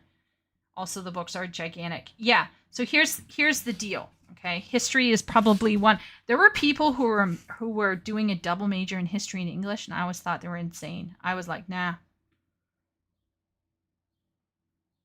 Oh no, simulacrum's being hounded by YouTube again. Should I go to the Discord? Should I go to Discord?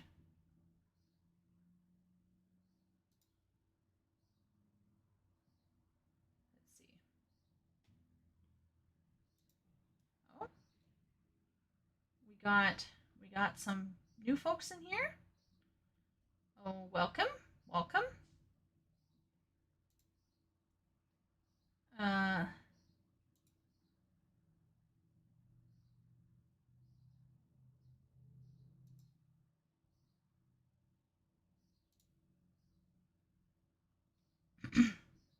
Okay, so we'll just wait and see what Simulacrum is up to.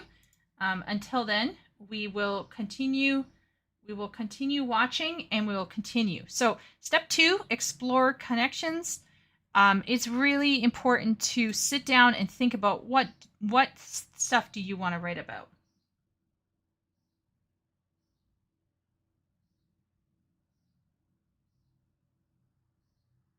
Wow, it's like Simulacrum is, I don't know.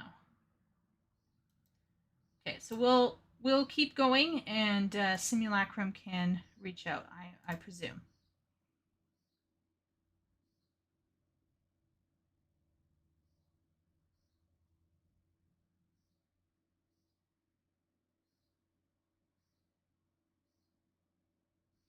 Oh, okay. Well, if you're going into education, John, then yeah, go for language and literature and become an English teacher. Along the way, you'll probably pick up the macro stuff, hopefully, if your uni is good, if it's any good.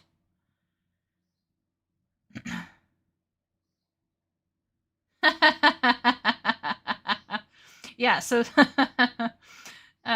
yeah. So here's the thing. Simulacrum. The thing about writing, I remember talking with someone. Once again, I have a friend who is like smashing it and doing quite well as an independent self-published writer on Amazon. And this person said, you fake yourself into writing stuff you don't like by putting one or two things in it that you do like. And that's the reality. If you want to make money as a writer, you're going to sometimes have to write shit that you don't like. That's just part of life.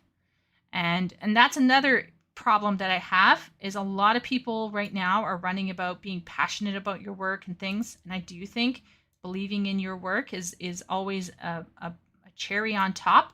But the reality is there's going to be days, even in your dream job, where you just don't want to do it, or it's just not vibing with you, and you gotta get through it somehow. And that's where I think you gotta just buckle down, I guess.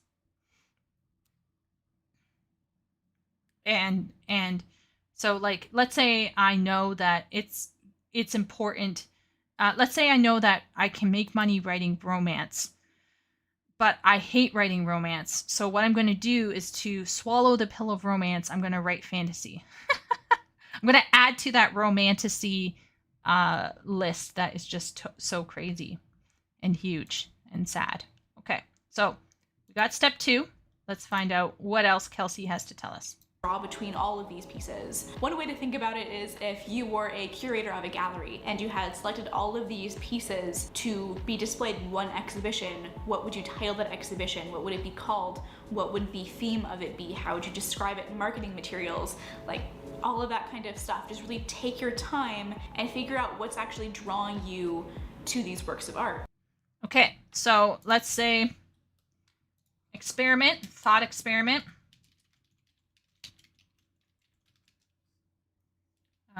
Hold an exhibition of work that inspires you. Create a marketing board for it. And let's say analyze the elements of the books you chose. You can only choose like 10 books or something. Okay, so here's a little thought experiment you can run. Or even you can do like an exercise. See what comes out after the end of this. Is lighting and color used creatively to tell a story, to convey a feeling, to inspire someone, to convey a particular mood, or is it purely realistic? There's a lot of just space here for interpretation. And just as an example, let's take a look at how I characterized all of the pieces of artwork that I collected. So I ended up collecting exactly 50 images on my Pinterest board over here, finding my art style. And the immediate thing that I noticed here is that there's this balance being struck between realism and abstraction. Like the line is kind of blurry, and often on the spectrum we're leaning more toward abstraction, at least when it comes to color, but not always like mark making, rendering, composition. I pinned a lot more abstract pieces than I probably thought I would, which is a really interesting thing to know about myself and what I gravitate toward as a creator. But there's some pointillism in here. There's a few pieces by Caitlin Rose, who's one of my favorite abstract artists working today. She's like just phenomenal. She does some really interesting stuff like with line and masking tape like you see here. There's like this interplay between these harsh lines and all of these softer, more organic shapes that are being like blended out. That is, I think, really, really fascinating, that I would love to emulate in my own work, that I really gravitated toward. And then of course we have really cool stuff going on with lighting, like this painting here by Daniel Volkov. I have no idea who that painter is. And again with Henrik Uldalen. I follow him on Instagram and I have for a long time, but he does some really interesting stuff with like representation, abstraction too. And so that's a clear theme that we see throughout all of this. And then like the mark making, again, organic shapes. This clearly to me looks like we're seeing the water reflected on a pond. It's another Caitlin Rose piece, so it's abstracted, but I can like see like the Monet kind of inspiration or something here. Reaching more toward the representational side, we have artists like, did I pin one of her things? I thought I did. Oh, maybe I didn't. All right, let's do that. I have a print of this, and it's sort of like, it takes that little bit of like abstraction from the Caitlin Rose piece and brings it into a new context in a landscape setting, in a representational setting. And that's the kind of thing that I really gravitate toward. Okay, so all of that was art, blah, blah, blah, right? But what is clear is that she not only was just gathering her art, right? So AKA our books, but she was thinking about it on a variety of levels. These levels up here. She was looking at it from a macro level and a lot of micro stuff.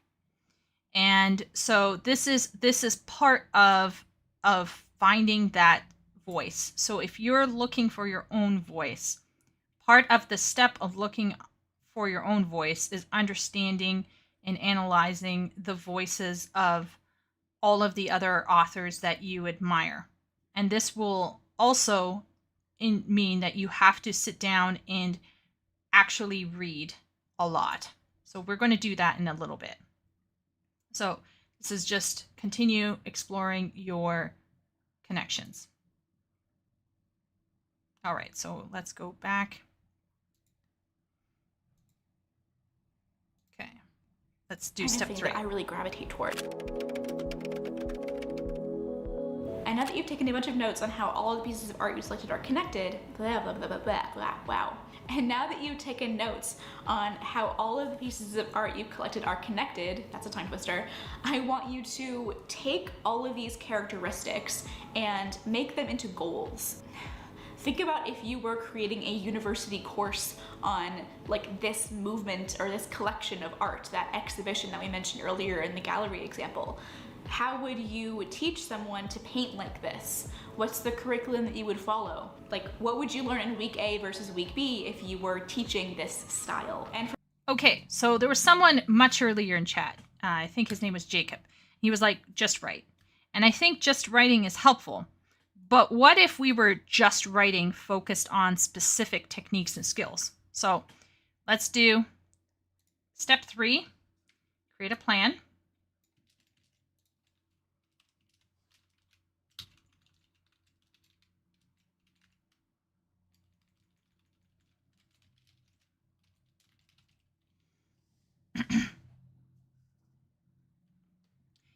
Yeah. So simulacrum, reading with an analytical brain or reading with an analytical eye will require some education. The good news is you can self-educate on this one. You can actually self-educate on this one. And of course, I am hoping I'm hoping to help people break this down, okay? And we're going to actually, I'm going to show step by step how to do this micro stuff here, okay? I'm going to show this for you. But when we are creating a plan, we're going to take the elements slash inspiration slash ideas that we gravitate to, break them down into skills, and then explore, experiment, and write. Now, I do think that there is a base skills that every writer needs to know how to do. So all writers need to know how to write descriptions. They need to know how to handle dialogue, and they need to know how to organize and work through plot. Like these are basics that everyone needs to do, right? You need to figure out how to get action going. Okay, so that's another one. Writing action. right? So you got to handle your exposition and you got to handle your plot. Then you got to think about exploring setting.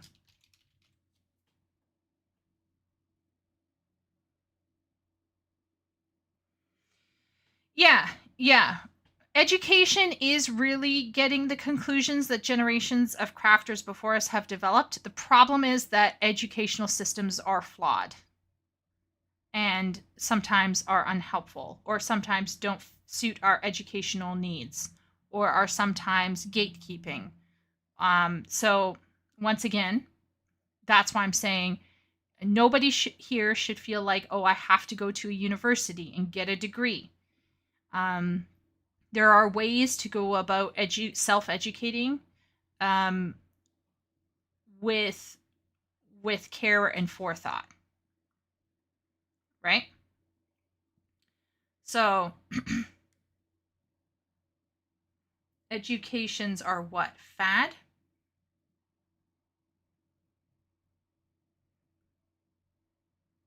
What do you mean by that question, John? Education is what? Fad?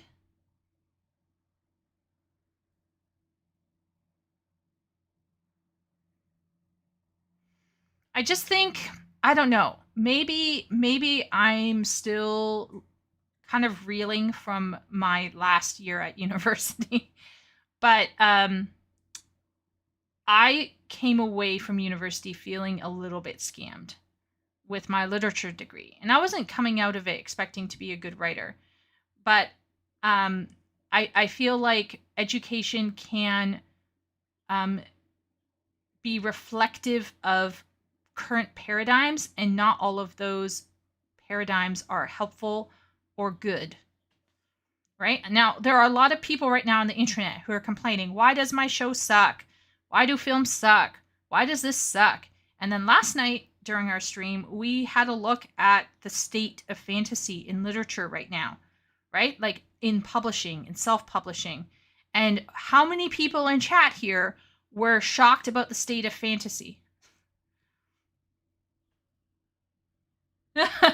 Simulacrum, I'm going to do my best, and I'm going to also be reaching out to some friends I know who are very stable people who I admire and respect. I will also I will be doing all of the research and recommending you books and lectures and things to read to help you become a more analytical reader. This is what this channel will conclude, as long as I don't get too distracted by WoW and Final Fantasy XIV.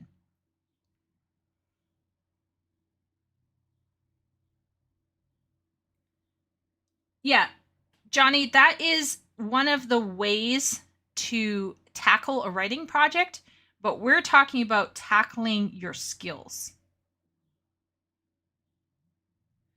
See, Epic, this is exactly what I was talking about. Remember, we talked about this last night, right? People are confused about why certain writing is the way it is right now in Hollywood, in in game dev studios. And the answer is it's reflective of what's coming out of our educational system. And this is why I'm saying don't run to an educational system to help you here. It might not actually help you. Simulacrum, I can discourage you from playing WoW.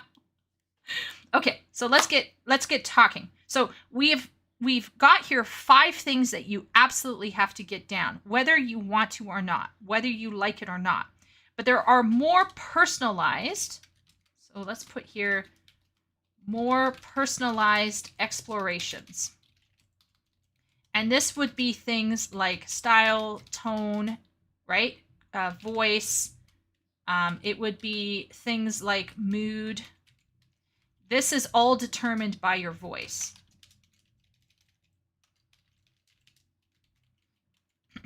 So this will be determined by voice. The stuff above, I can tell you how things should go here in general, but all of this will also be affected by more personalized explorations, which would be style, tone, mood. You'll want to, let's look up here, sentences. All of this up here, for example, could go. So So let's go copy. Look at this.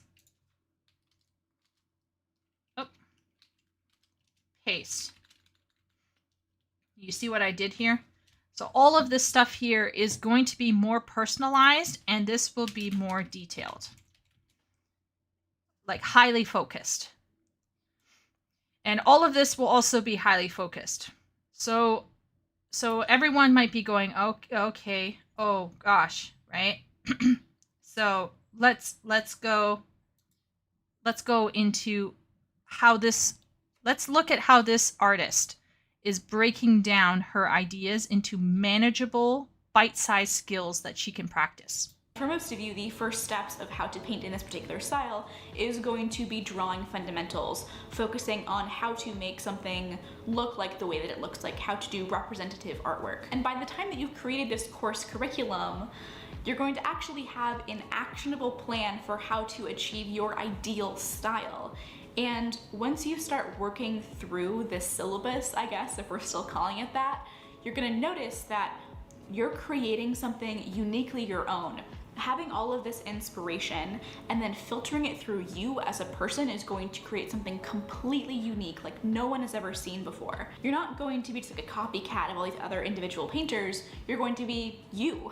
And that's really important. You as a painter, like, you don't want to be a copy of someone else. Why would someone want a copy of an Aaron Hansen painting or a Louis Alexian painting when they can have an original from you? And that's what's really important, and that's what I really want to emphasize when it comes to style. I don't want you to pick just one individual artist to draw inspiration from. I want you to look at all of time and history. Human civilization has lived for thousands of years. There's so much to draw from. Really just take the time to explore what's out there, collect what inspires you, figure out why it inspires you and how you can make your art look like that. And if you're interested in learning about how to create a consistent creative practice so you can actually follow the curriculum that we just set out, consider watching this video right here. Okay, and then look up here. It says, why curiosity is key to improving your art, and I can't agree with her more. So let's go back into here. So you're going to take a very specific element or skill, and you're going to just focus on that for a little bit. It's kind of like how artists would focus on just drawing hands or just drawing faces. I don't know if anyone here in chat watched PewDiePie's journey to being a better artist. But if you watch PewDiePie his journey to be a better artist, you will see that in many ways he didn't just like tackle trying to draw a whole body with the background and the landscape and the coloring and the line work. He started with looking at studies. So in music, I've also studied music a little bit. Like, you know, I took piano lessons when I was younger. We would have studies that would focus on specific musical forms. And this is the same thing. Like, there's no reason why you can't do this as a writer. Like, I'm kind of tired with how writers are often talking about writing like it's some kind of vague thing that you just kind of start doing. That's not how it really works. You absolutely cannot learn how to write without working hard and experimenting, but you can absolutely focus your writing on specific skills. And you know what? Let's go out on a little limb here, okay? Let's go out on a little limb here. We're going to now move into the third section, okay? So we've learned about finding your voice. We're now working on steps on how to read, okay? Steps on how to read. So some folks in chat are like, but how do I even start reading? Now, this is not intended to be a full course on how to read, okay? But this is your first steps. Let's say the first steps. Now, this will require lots of practice. But number one, read slowly. Number two, read aloud to yourself. Not listening to audibles. You literally want to move your lips. Okay? You're also going to want to read with an eye to a specific skill or element, story element.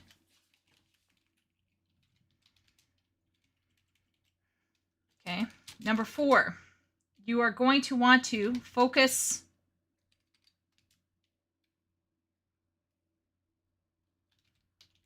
on single scenes. Okay? Don't try to encapsulate the whole book at one time. Break stuff down into bite-sized. Okay?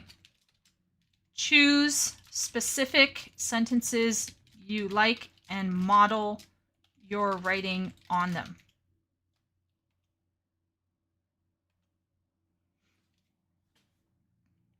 Dostoevsky influenced to become a writer from the translations he did for money or simply wishing to make an extra buck for his gambling. I don't know too much about Dostoevsky. I think I read when I was in my teens, I went through a Russian novel phase. And the one that I did read a Dostoevsky. I read The Brothers Karamazov. That was Wilden. Generally, Russian authors are crazy. But what she was talking about here is she's saying you don't want to copy people. And this is where I might disagree for a bit. So the thing is about modeling, okay? Modeling is when you are practicing a specific style for your personal pleasure or for your personal, your personal exercise. And the idea is that this is particular.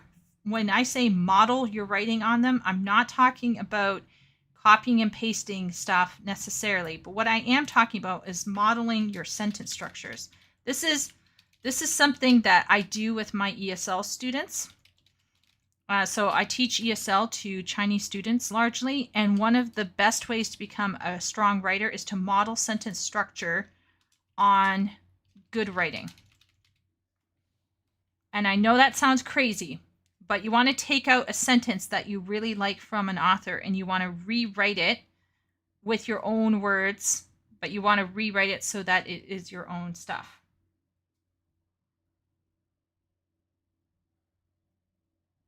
Yeah. The Boyars. I'm probably butchering that. So,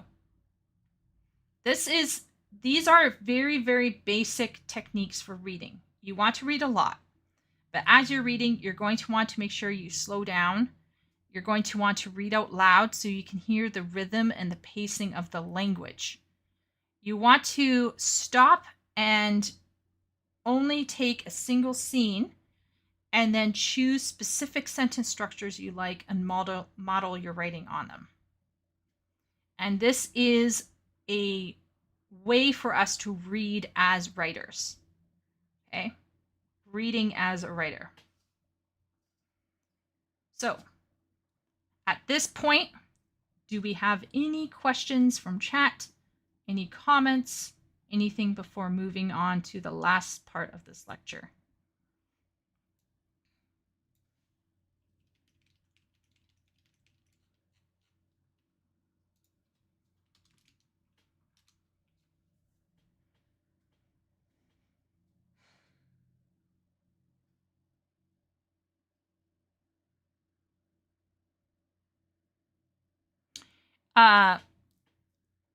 Good question. So let's see if I can find something.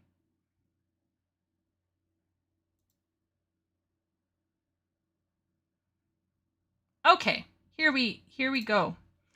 All right, let's take this sentence here. We're going to take a sentence right out of the pages of this writer who I admire. We're going to steal a sentence from Dorothy Sayers. Okay, so we're going to take a sentence here. I wonder if I can copy. Maybe not. Let's see. Yeah. All right. Look at that.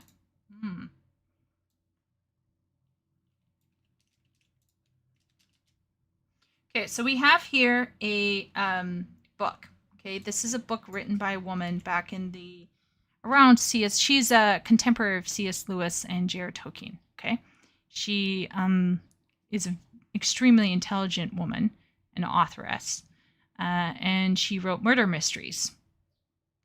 So here we have a single sentence from her: a plump girl in glasses, with head tilted back and brows twisted to keep the smoke of a cigarette out of her eyes, was rattling off the names of Derby runners on her typewriter, assisted by a bosom friend who dictated the list from the columns of the Morning Star.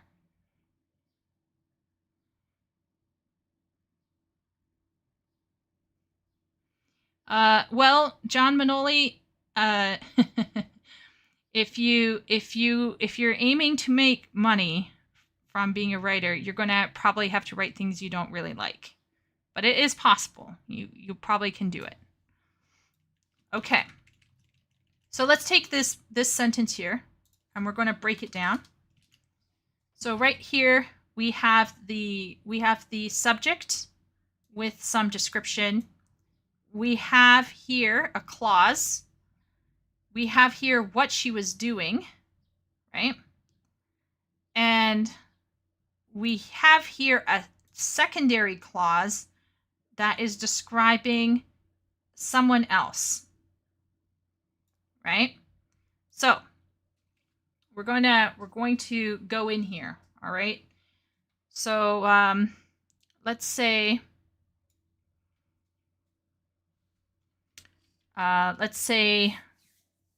we want to describe a person. John Manoli's being silly. He's having fun in chat. That's good. Yeah. Addictive. Gambling. Just like Dostoevsky, huh? I wonder if Dostoevsky would have been into playing gacha games. That's what I wonder. Okay, so let's come up with a character here. We got two characters. We have the subject, and then we have the clause subject, right? So let's say a scrawny.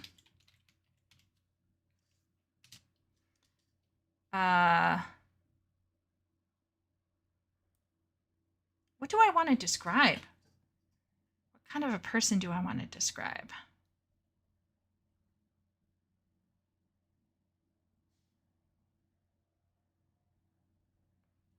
I feel like I want to describe someone who's homeless.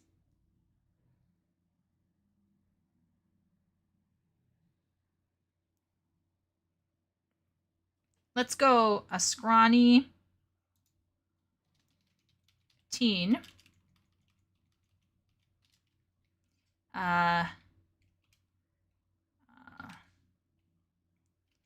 In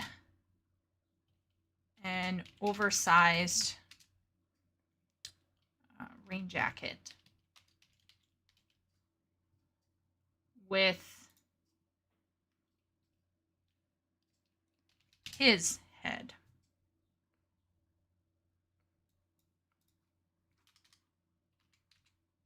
Oh, rain jacket is misspelled here. With his head. Let's say with his arms. Let's see.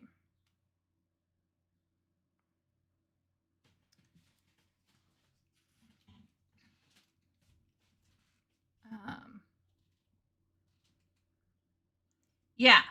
So we're describing somebody doing something. So we got to keep it logical here. But let's say with his hands clenched around a battered baseball bat and brows furrowed as he squinted at the pitch, was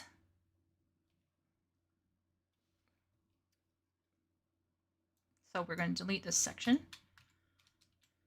Was, what's it where we call was bouncing up and down on his feet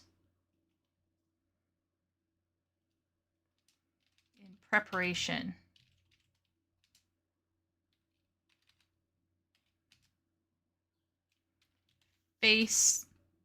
Facing off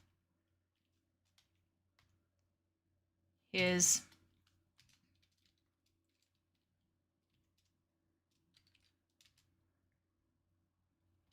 opponent, who flashed a shark-like grin before winding up. I feel like winding up is a bit unclear.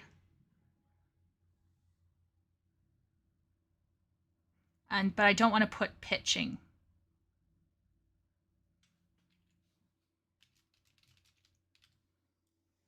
For a throw. So,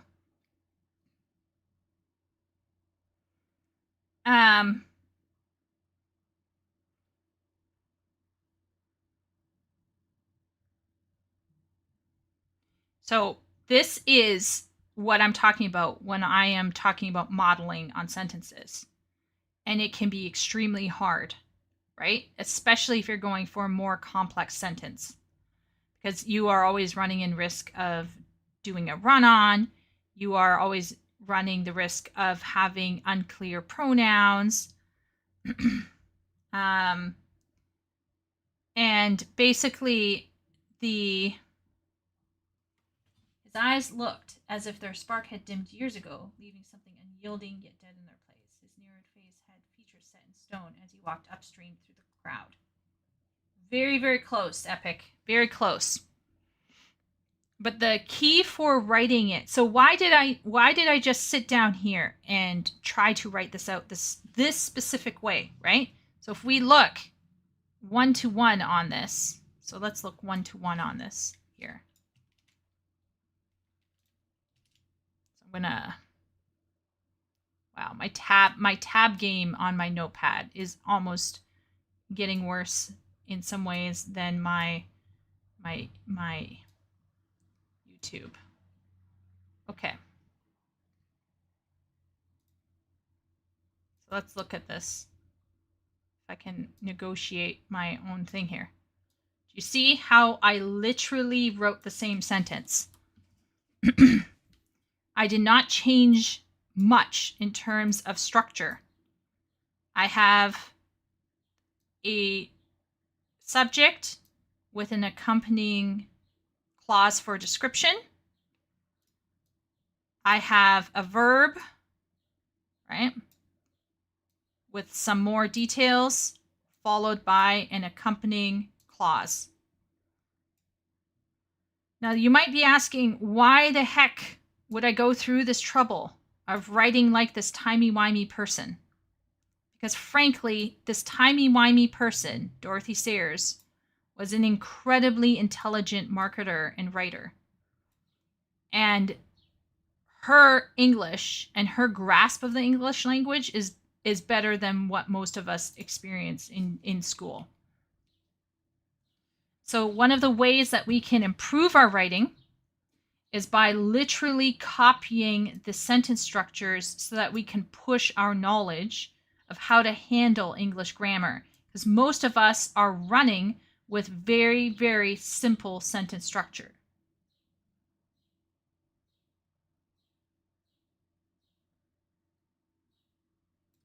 Okay, so let's read. I'm going to catch up on chat now while everyone chews this over. Bosom friend, old people spoke funny. Yeah. This is a 40s, 50s writing. But in terms of grammatical structure, it's peak. Any advice to being more funny for serious card people like me? You're going to want to read more humorous stuff. Got to read a lot more comedy. I'd read things like Discworld, and I think he's a bit more a bit more Piers Anthony, I think. That would be fantasy. If I don't know if there's any comedic. The only comedic historical fiction I read was comedic historical fantasy, like a rom-com set in historical fiction that's hilarious. But I'm pretty sure that's not what you're aiming for. You'll have to tell me what you're intending to do with being funny.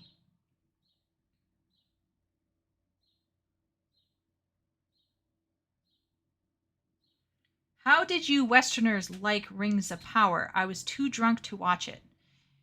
John Manola, I will be releasing my own coverage of Rings of Power. The long and short of it is, we talked about it last night, but I had to delist the live stream because of reasons. Hopefully I will figure out a way to put it back up, if in pieces. And basically the long and short of it is Rings of Power was poorly done. But it is, in effect, a sign of its times. And while there were some parts of it that had a lot of promise, it was choked out by a variety of things going on. I use the audio read out loud review feature from MSM Mord to listen how the sentence sounds, and at the end I read it myself. Stuff usually stands out in the audio more than when reading. Yeah, it might. You might be an auditory learner, Johnny. Absolutely. Oh, just to add jokes here and there. Well, you got to really know your characters, I think. That would be under character. And remember, you don't want to just force a joke in the moment because, oh, I need to have a joke here. It needs to feel organic and come from the character. Unless the genre is intended to be entirely comedic, as I said. But what you have to really know for sure in the moment is, what is that joke intending to do, and why am I using it there? And that kind of question, you figure that out as you're forming your chapters, and you understand what each chapter is supposed to be doing. So I'm more architectural. So I would actually plan certain conversations and jokes and things because I wanted to create a mood or a sense of whatever in that particular scene. I would actually plan things down to like the nth degree. And the reason for that is because I didn't want to. Sometimes we feel like, oh, this is funny. Haha, I'm going to put it in right now. Haha, this is funny. Right? And then when you reread it later, you're like, oh shit, this is not hitting right. And part of that problem is you didn't pre-visualize what it would actually do. Or you didn't understand what it was doing or functioning as within that scene. So do you know how my chat knows that I sometimes have some bones to pick with modern writers. And I've talked about the feminine and masculine energy and the concept of writer workrooms. One of the issues with writer workrooms or with auteurs is that people can get hung up on an idea that they've experienced in the moment instead of stepping back and saying, does this idea actually work? So whether it happens as a village, as a group of writers together, going, oh, this is great. Oh, this is hilarious. Yeah, let's put it in. Ha ha, this is hilarious. And no one's thinking, okay, wait a minute. What's this actually doing? Why are we putting it here? Right? So for me, I think by pre-writing extensively, I think you understand when you pre-write extensively, you are essentially writing the book in your head before writing it on paper. So then you already have a feeling for what pacing is required, and you'll know where humor, if any, should be used. Comedy, regular talking is already hard. It's like a performance. Converting that to text seems daunting. It is. It is. Having little jokes, and also remember male ideas of comedy and not to be sexist here, okay? Once again, this is just a general thing. What a man might find funny, or what a woman finds funny, is not always correlative. So, like, there are some like rom-coms or things that women find incredibly funny, and guys don't think it's funny at all. Vice versa. So there is also a psychology thing as well at play. So what you think is funny might not actually be funny to other people. And so you need to know your audience and understand what that audience will be looking for. Or you're creating your audience and you're just leaning into being yourself, which is very altruistic. Nothing wrong with that, by the way. You can just pursue what you like to do. I hope that helps you. Okay, so let's look at modeling. Okay, modeling and doing specific techniques. Now I'm going to show you, at great risk to my sense of well-being here. So as some people here may know, I was, shall we say, a crazy fanfic writer. I definitely enjoyed writing fan fiction. And yeah, my fan fiction was not good at the beginning. Okay, let's all be real here. It was pretty rough. So we're going to take a little look, if possible. Wow, my abuse of italics is horrific and disgusting at this length. Oh, good Lord. Oh, I'm cringing so hard. This stuff is super old. But I mean, there's nothing more happy than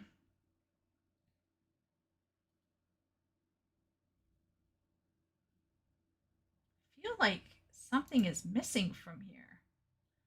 Did I take off my oldest piece of writing?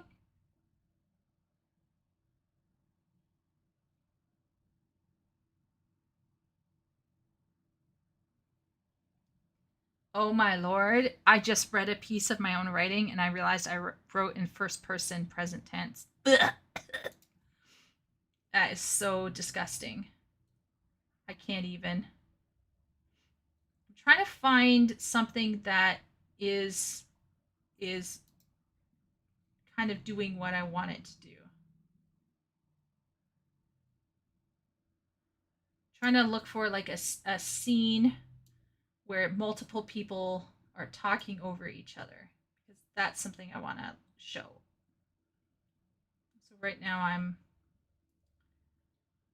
I have like,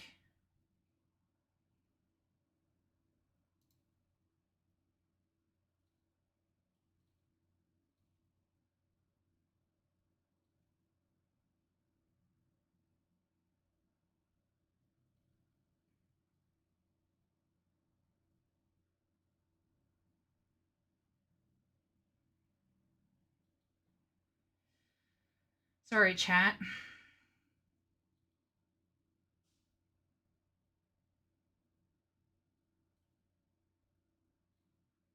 just trying to find something that might have what we want.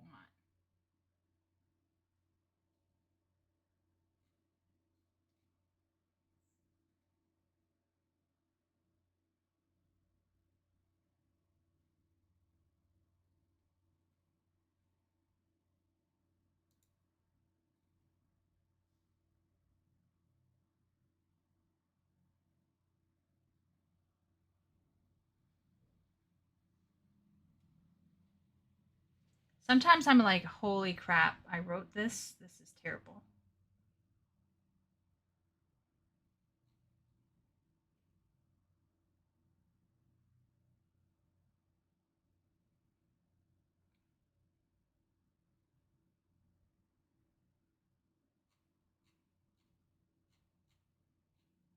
Oh.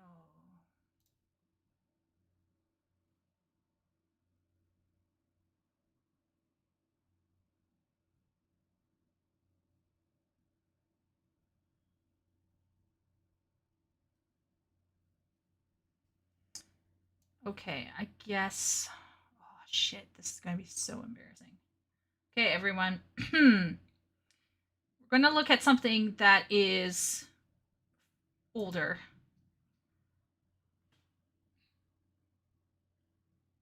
Comedy. Thank you. First person present tense is like rookie role player behavior. Not going to lie. Yeah. Now, once again, it works for certain things. It's just not my favorite. I think it's a bit cringe. Let's all be real here. Okay, so let's take a look here. The first thing I'm going to show you is a piece of literature. I don't know how, like, whether everyone. I'm going to check my OBS here. Can everyone see this fairly okay?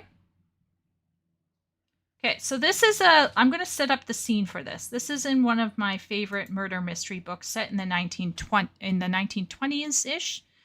So we have this cubicle. It's crowded. There's a plump girl with glasses. This is the sentence that we modeled. Then there's all of these other people that are in this room. There's a languid youth in shirt sleeves. There's a thin, eager young man. There is a bulky dark youth in spectacles immersed in a novel by P.G. Wodehouse and filching biscuits from a large tin. And draped against the doorposts and blocking the entrance to all comers, a girl and another young man who seemed to be visitors from another department were smoking gaspers and discussing lawn tennis. So this scene sets up almost everyone in this room instantly. Right? So we have all of these people in the room. Wait a minute. I lost it. Help. Come back. Okay, here. So Miss Roster comes in, is like, hello, angels. Miss Meatart's going to draw for us. And there's a new copywriter coming. And the bulky young man glanced up to say, poor devil. Bob for the wreath and 6 pence for the sweep, went on Miss Rossiter. Has anyone got 2 shillings for a florin? So here is just people talking, right? And you notice that there's a lot of said, cried, replied, suggested, said, etc. So we have all of these usual taglines for, good heavens, for people's names. And everyone in here, I'm sure in chat, will recognize that this is a common way to ensure that everyone's on track with who is saying what, right? We know who is saying what here. We know who is saying what here. We know who's saying what here. You'll also notice that this is very dialogue heavy. There's no exposition, really, right? The only exposition that we're getting is what what these characters are saying to each other. So I'm hoping everyone kind of understand. Yeah, Johnny, yeah.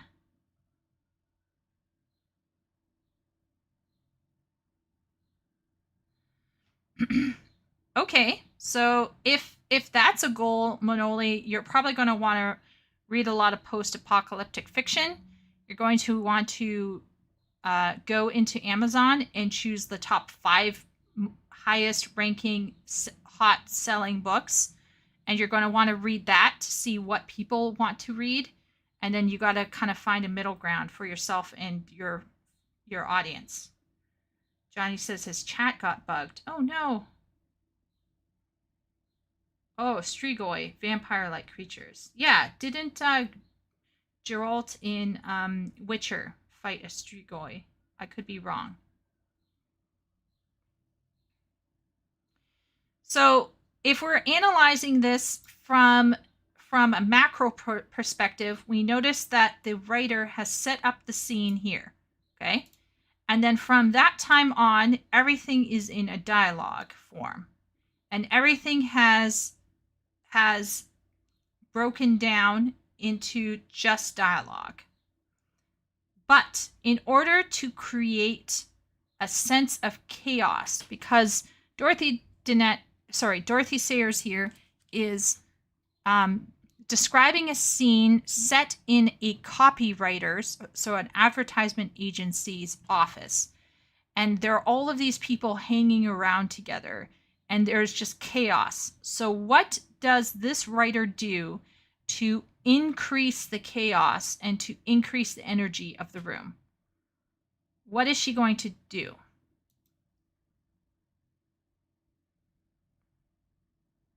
Okay. So I'm going to make this as big as I can so chat can see this as much as they can. Can anyone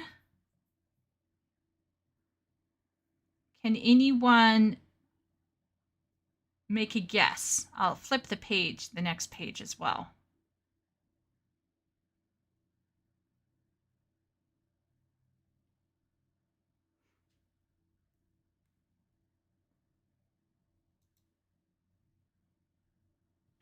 And then it gets to this page. So let's look at it again. So we have this page here. We have all of this kind of stuff here. So if we shoot, really hide notebook. Okay. So we got this, right? Holy Hannah.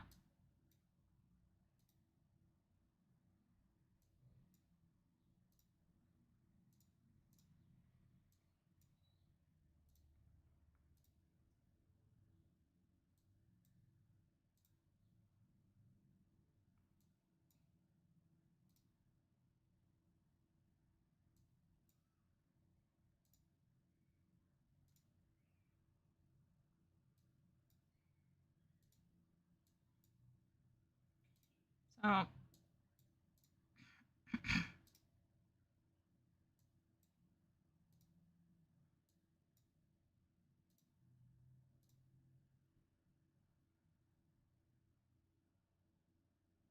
and then we have this.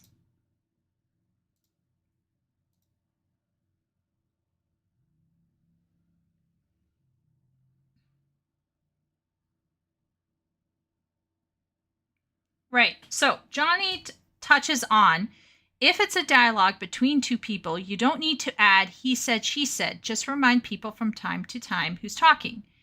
Be creative. Exactly, Johnny. So that is the normal standard procedure. You don't need to always be going he said, she said, he groaned, she smiled, da da da da da. You don't need to do that, right? And initially, when we first see everything here, right, we have this exposition explaining who everyone is in the room. We have all of these people taking part in this conversation here, right? So we have a lot of kind of dialogue tags or action related tags linking to the dialogue, right? So this is delineating who's saying what. And then you can see here, here, and then here. This is all dialogue. But what is missing? What is missing by the end? What slowly starts to disappear?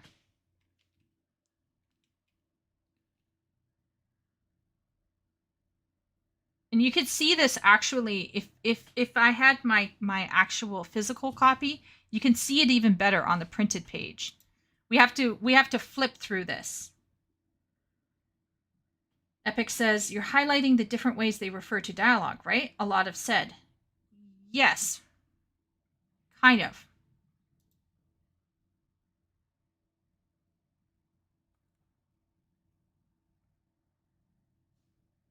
So I'm just going to give chat a moment to catch up to me because of latency.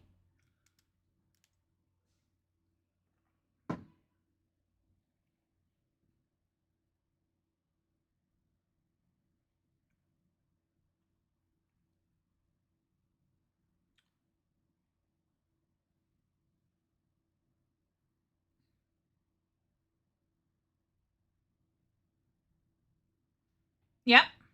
Yep. You are correct, Johnny. There are ways to get around having to say a name or not.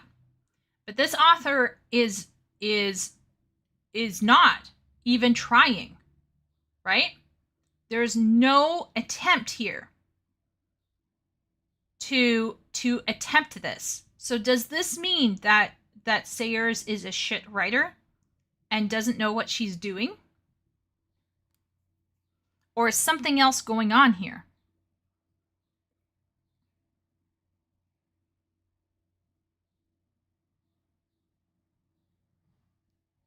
Yeah, Epic. That is particularly, if I recall correctly, you write a lot of like more romance directed stuff, right? So that is essential to that form of writing. That's a stylistic must have if you're focusing on relational stuff or social based stuff or drama.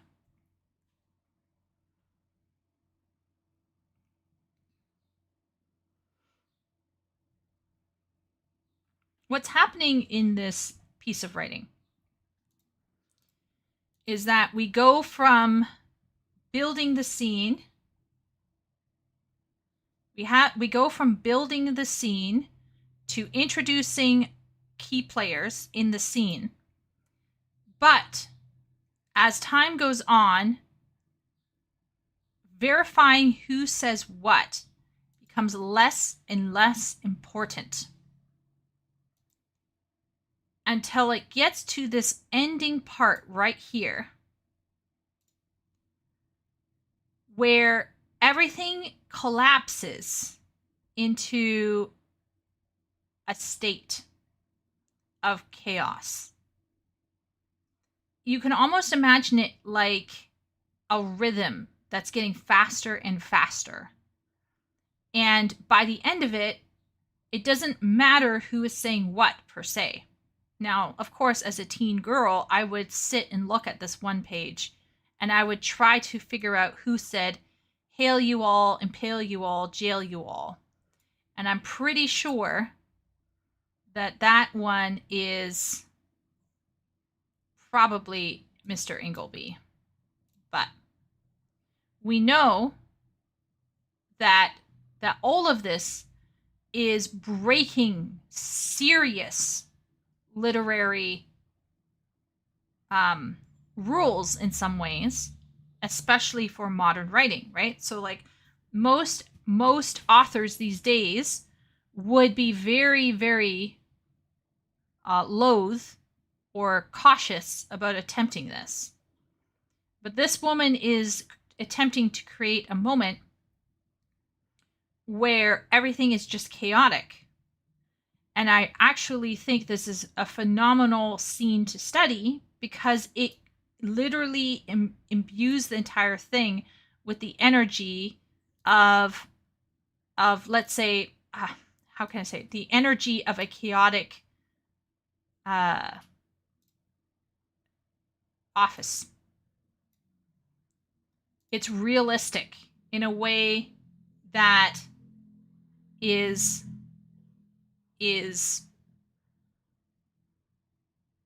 carried through the forms and the methods that she was going with. So here she is speeding up her lack of use of dialogue tags and then brings everything down with a single sentence. "Mr. Ingleby, can you spare me a moment?" And this immediately dissolves the scene and everyone starts to pretend like they're working. And if you are handling a chaotic scene, let's say you're writing a fantasy scene set in a tavern, and this is why I have issues with mobile writing. This is why I have issues with, to a certain degree, with things like certain aspects of Guild Wars 2, certain things. I think WoW is a bit better with this. And 14, yes, also has done this before, but you have a high intense scene with lots of people talking over each other. Multiple conversations going on in the room. Now, in a more linear narrative like WoW or Final Fantasy 14, this is not necessarily something you can actually recreate. But if you're doing writing as an author in a book, you can break some format rules in order to create a sense of chaos within a certain kind of room. Let's say you're writing a scene in a fantasy tavern and you want to make the tavern bustling, right? You want to have that tavern full of people talking about their own shit. It's not just about your character, right?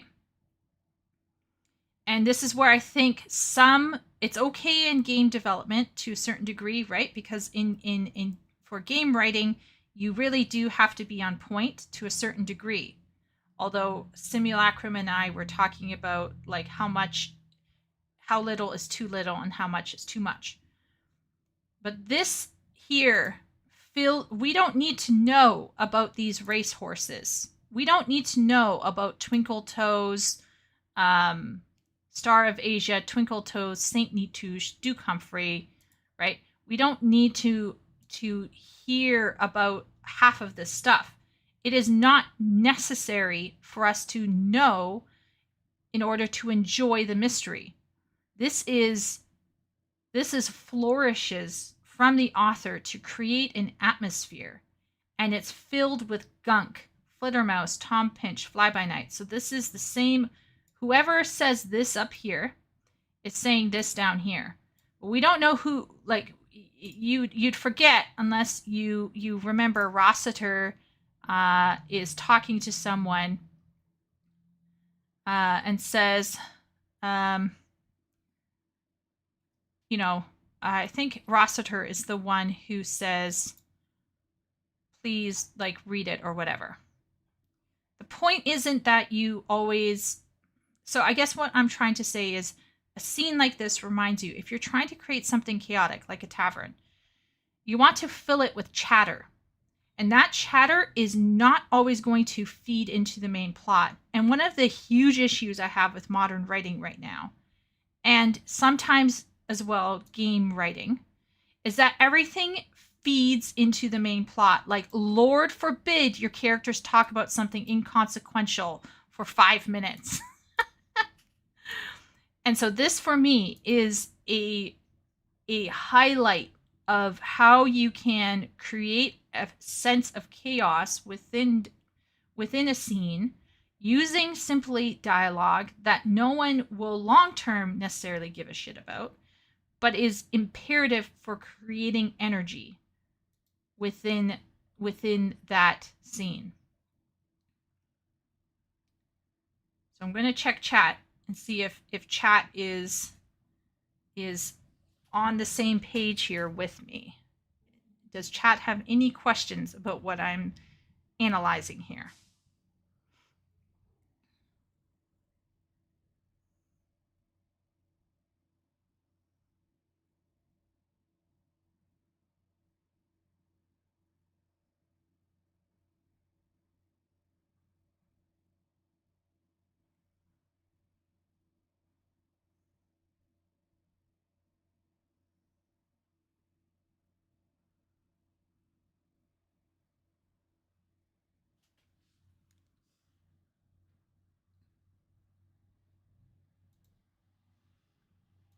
Okay, we got some people who are still on board, who are still so far so good. Glad to hear. John gets what I'm saying. Okay, I just want to make sure that what I am saying is clear and understandable. Okay, so Epic is basically as happy as a paganist eye. So let's go over here to our goal reading. So let's do a model. All right. So we are reading Murder Must Advertise by Sayers. So this woman was contemporary with Tolkien and Lewis. She actually knew C.S. Lewis. And if she hadn't been a woman, she probably would have been part of the Inklings, actually. I think she was tangential to the Inklings. So this is a very, very solid writer. Now, we can think about, so number one, think about general rules for dialogue. So generally, for example, we would use dialogue tags carefully. We could rely on context for character clarification. Okay, so these are all general rules, right? Then we look at the text and notice formatting and pacing. So observation sets up the room first with various characters. Number two, observation uses more dialogue tags at the beginning. Observation. Dialogue tags slowly disappear. Observation. Ending part of dialogue has 0 tags, creating uncertainty and chaos, which enhances mood.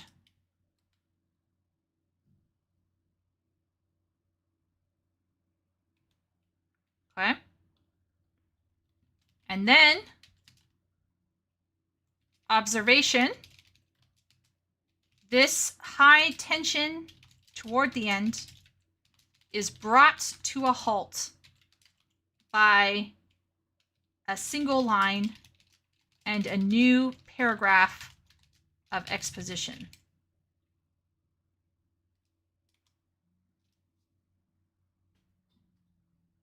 I am the board. I like lectures, so I'm able to keep up. Okay, Anxious is in here. Oh, awesome. Welcome in, Anxious. So let's all be honest here. Who in chat would ever think about picking up something like Dorothy Sayers' Murder Must Advertise? Like, who would look at that and be like, oh yeah, that's a book I want to read?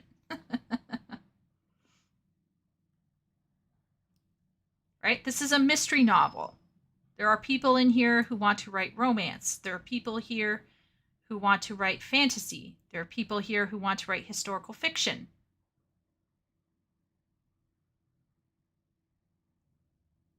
Right? There might be somebody in here who wants to write a mystery, but most of us wouldn't think that something like this could hold a technique, because this is a technique. So recognize the technique as a way. So this technique is increase chaos, create mood and dynamics within a group, within a scene,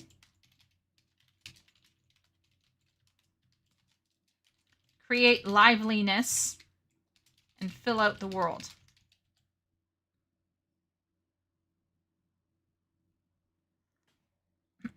Yeah, like I've read Lovecraft and Edgar Allan Poe.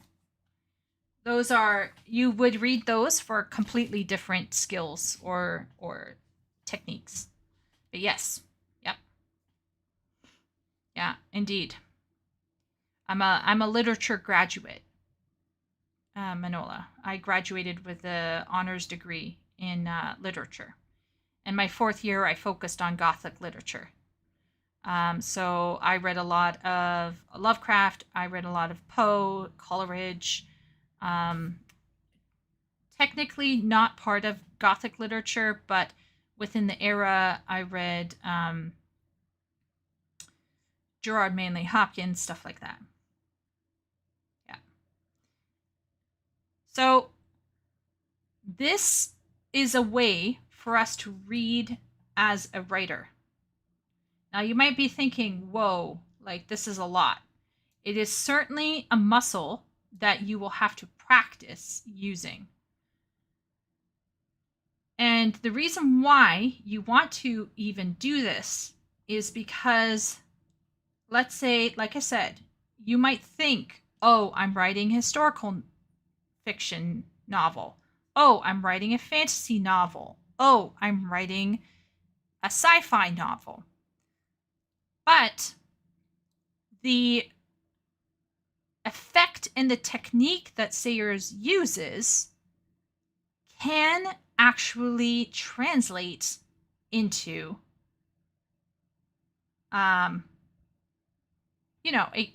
it can translate to all genres.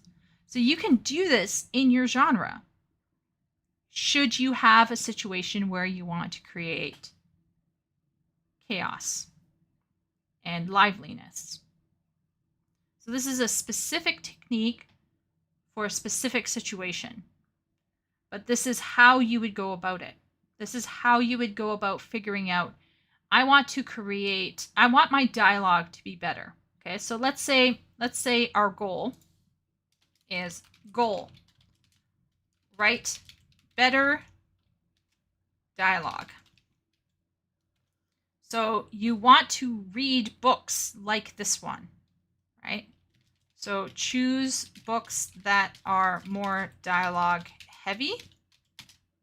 For example, analyze dialogue pacing. Take note and highlight use of dialogue tags versus action clauses. For example, right? Note where and when dialogue happens in the book. Within dialogue, you might want to note, you might also want to take note specific speaking styles or dialects used by characters in the book.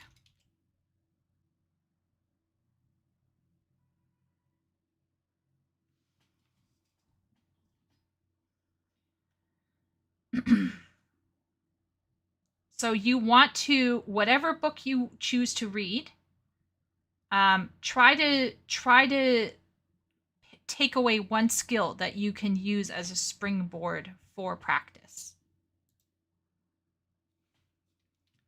We're not going to go into this entirely. Like I said, this is Naruto fan fiction. Okay.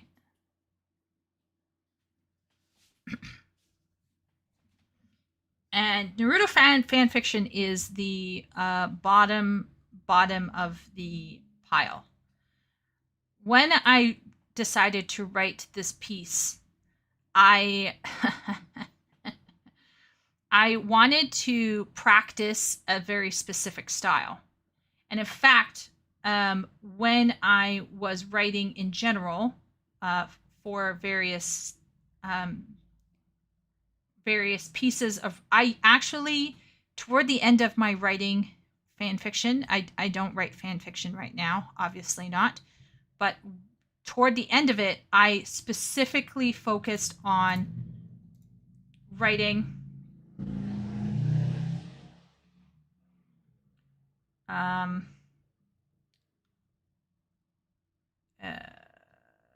here, this one,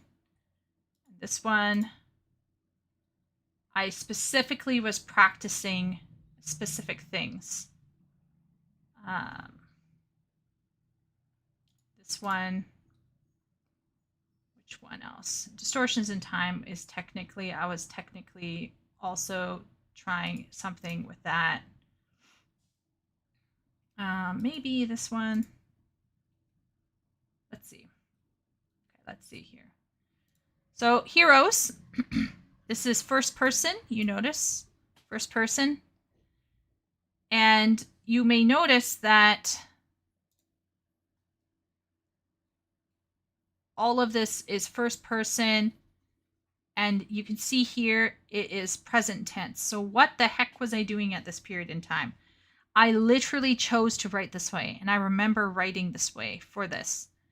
Why? Because at that point in time, I found out like you have to learn how to write this way to write contemporary romances.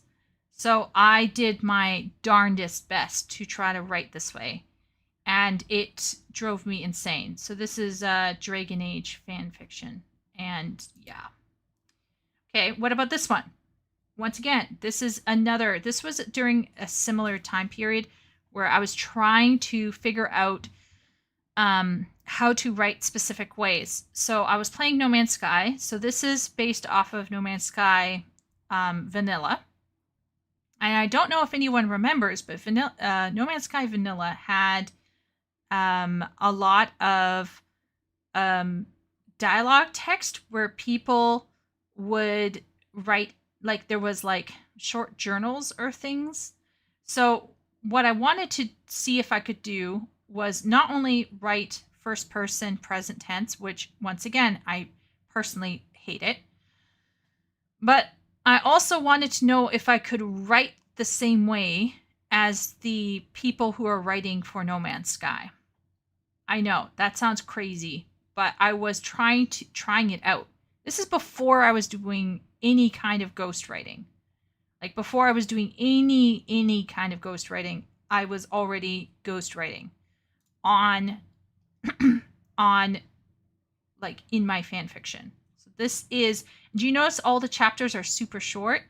This is something I was choosing to do. Usually my chapters are crazy. All of these chapters were intended to be super bite-sized. And that was an actual choice I made. And that was me trying to practice a different kind of a skill. So this was all skill practice. It looks like fan fiction, but it was actual skill practice. Another skill practice. So this is fan fiction for Dorothy Dennett. And in here, I literally tried to write like Dorothy Dennett. So we got third person past tense. And for example,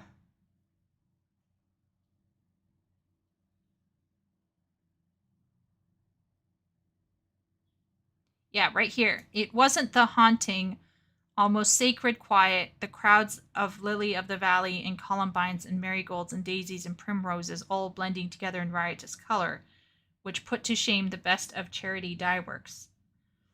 The picturesque architecture of the small ivy-wreathed resting place, or the surprise of the scene itself.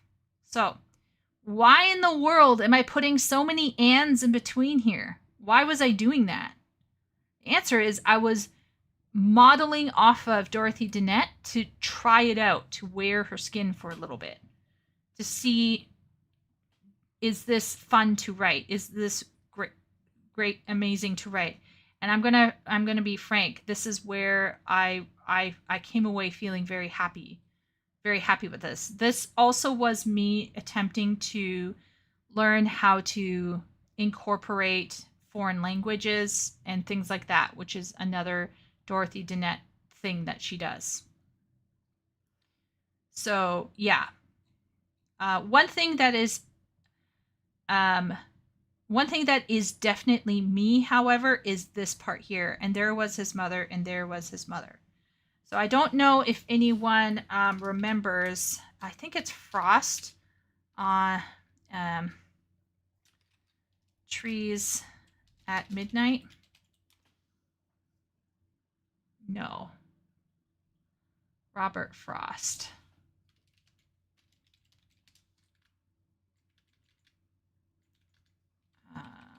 Forest?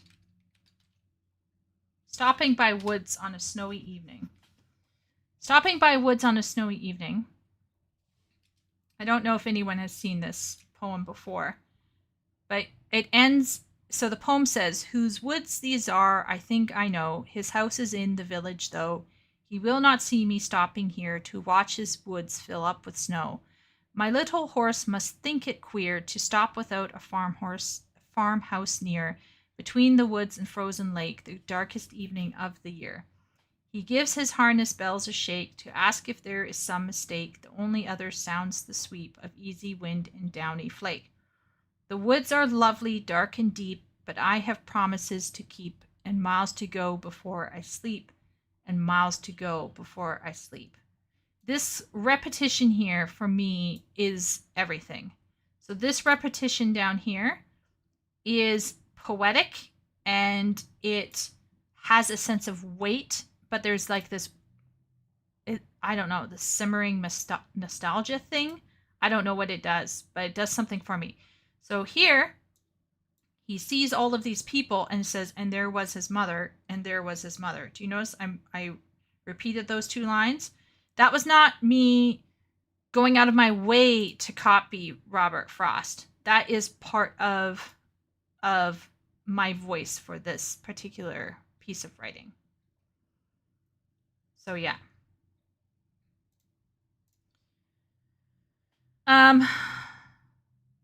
So speaking of, oh, you like that too, party? Yeah. Oh, Epic is going to be driving? Okay, Epic. Yeah, don't text, please. Stay alive.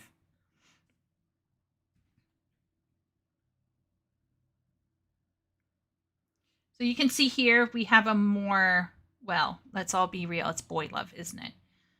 But here you can see where it's more intimate and stuff. There's a lot more dialogue takes, but as banter happens, the dialogue takes kind of disappear. Check out my terrible use of hyphens. Holy shit. It's just cringe. But oh, look down here, everyone. Hello. You can see I was definitely, and I cannot follow, and I cannot follow. See? It was a thing. I was experimenting with it. And there's nothing wrong with doing that. And that's why I'm saying is like, you got to try different things out and see what sticks and see what doesn't. And by knowing that I had a Dorian versus / Inquisitor, you know exactly how that romance came down. And this is me attempting to write Lord of the Rings for Loki. So a lot of exposition. You could see that there's not really any dialogue here. Like, let's look for some dialogue. Oh, we got some dialogue here. We have some back and forth dialogue. My use of hyphens. Like, look at the spaces, and I'm not using an M dash. I'm using an N dash. Wow, terrible. But you can see the dialogue is equally, if not outweighed, by the amount of exposition. Now, I tried to keep my chapters in control, but if we go down, I don't know, just choose anything. Choose this one.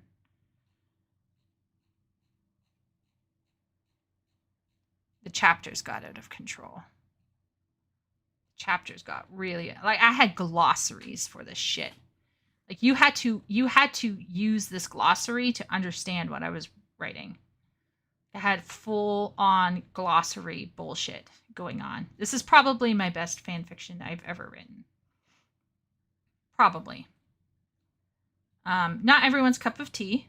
But yeah. If you want to read fan fiction that I wrote, you can try out Distortions in Time. But it's not what's the word? It's not yaoi. It's not BL. It's and it's not romance focused. So don't read it for romance. You're reading it for politics and yeah, you're reading 95 chapters around 500,000 words. But let's say that I have all of these author's notes. So let's say it's around 450 maybe, or 450K. And this is very dark.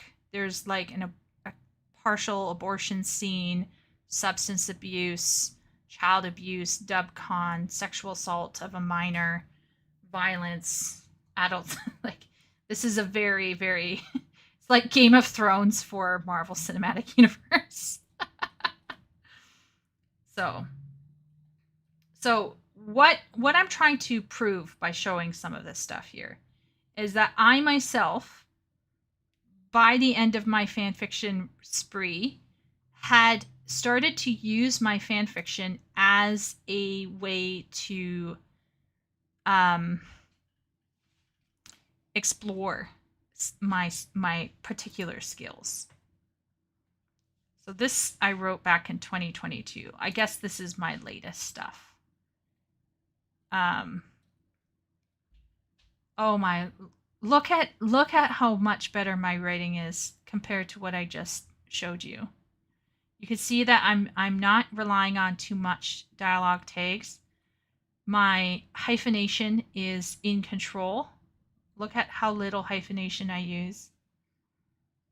Right? Just the formatting is better.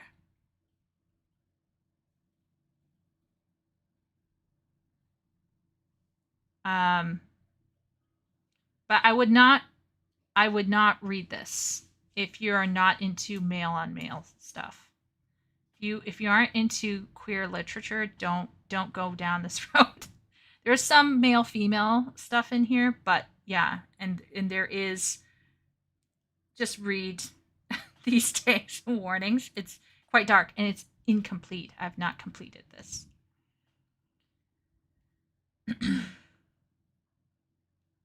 So click on some of this stuff with full understanding of what I'm writing here. Did anyone have any questions about, have I been clear enough in drawing a line between what I'm talking about here with these steps, right, that we were looking at, let's say, and how that affects my writing? Have I been fairly straightforward and clear?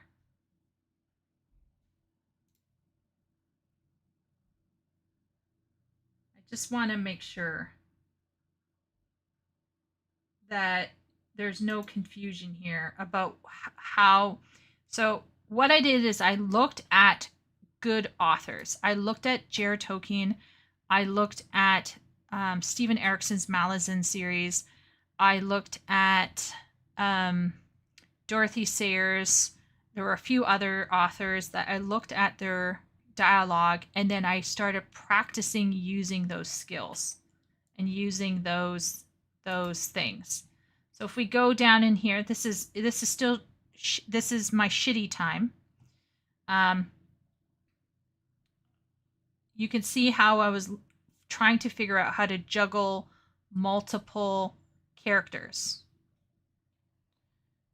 And this is more dialogue heavy. You'll notice that almost all of this is dialogue heavy and almost no exposition. This is probably the closest I've ever gotten to writing something that was closer to Guild Wars 2 or Final Fantasy 14 in terms of being more focused on writing dialogue than writing exposition. So this is one of my reviewers for this said it was like reading pulp fiction. It was pulp Naruto fiction because I was so focused on character studies and drawing out a character within what they are saying.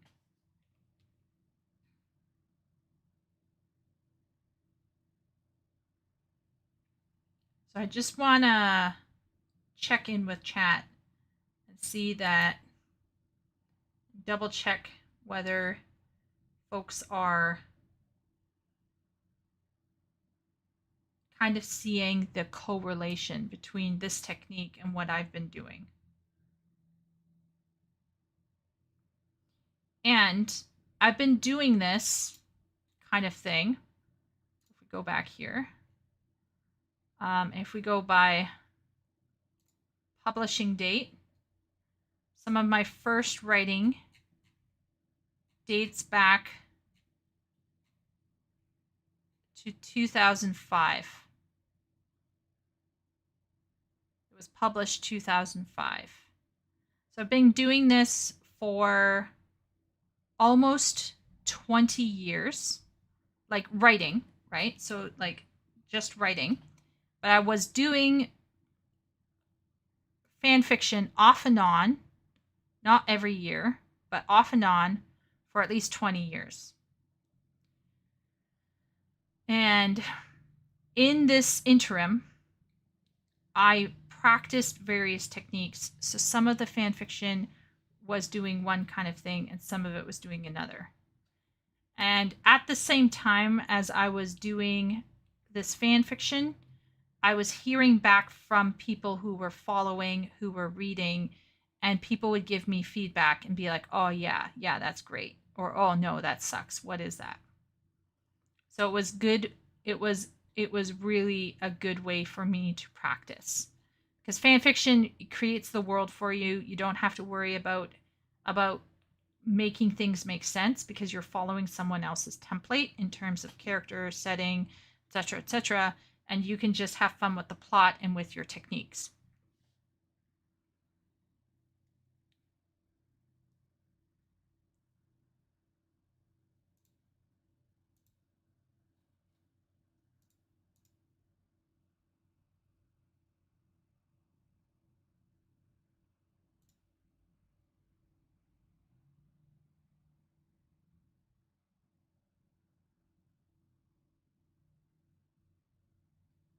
So just going to wait for chat to catch up and let me know where they're at, where their headspace is at. Is this connection making sense at all?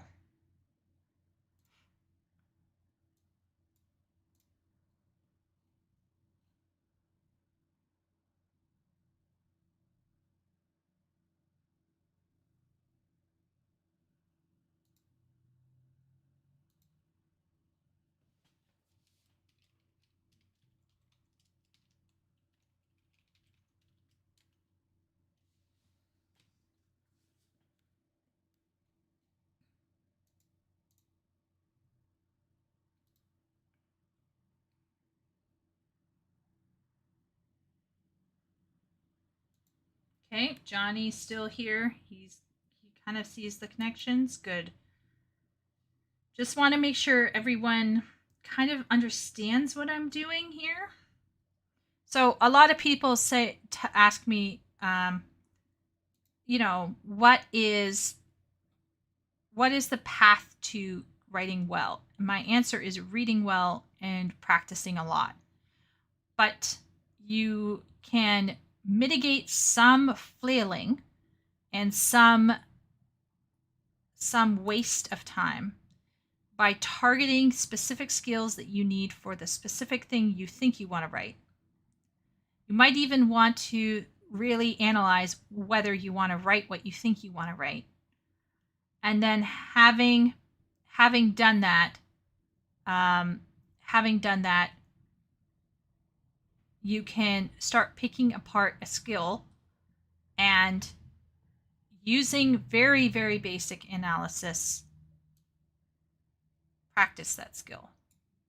And you can do that a variety of ways. I did it through fan fiction. Some people can do it through personal writing or hiring some professional to step in and give them tips and all of that. Oh, yes. If I'm speaking to a European crowd, they're probably all snoozing.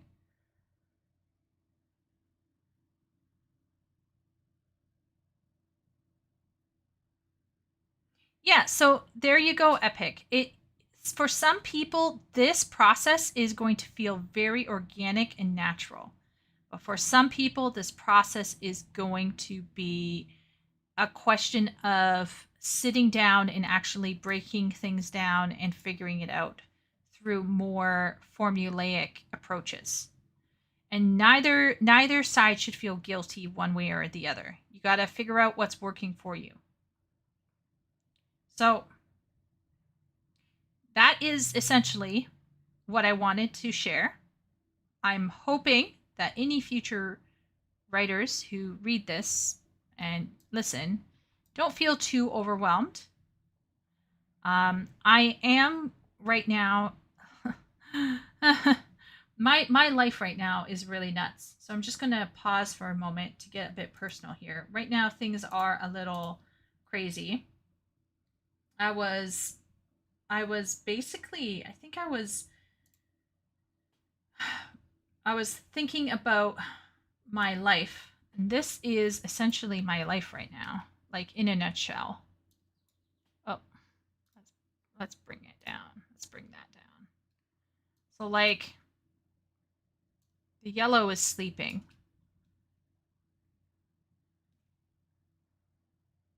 Right?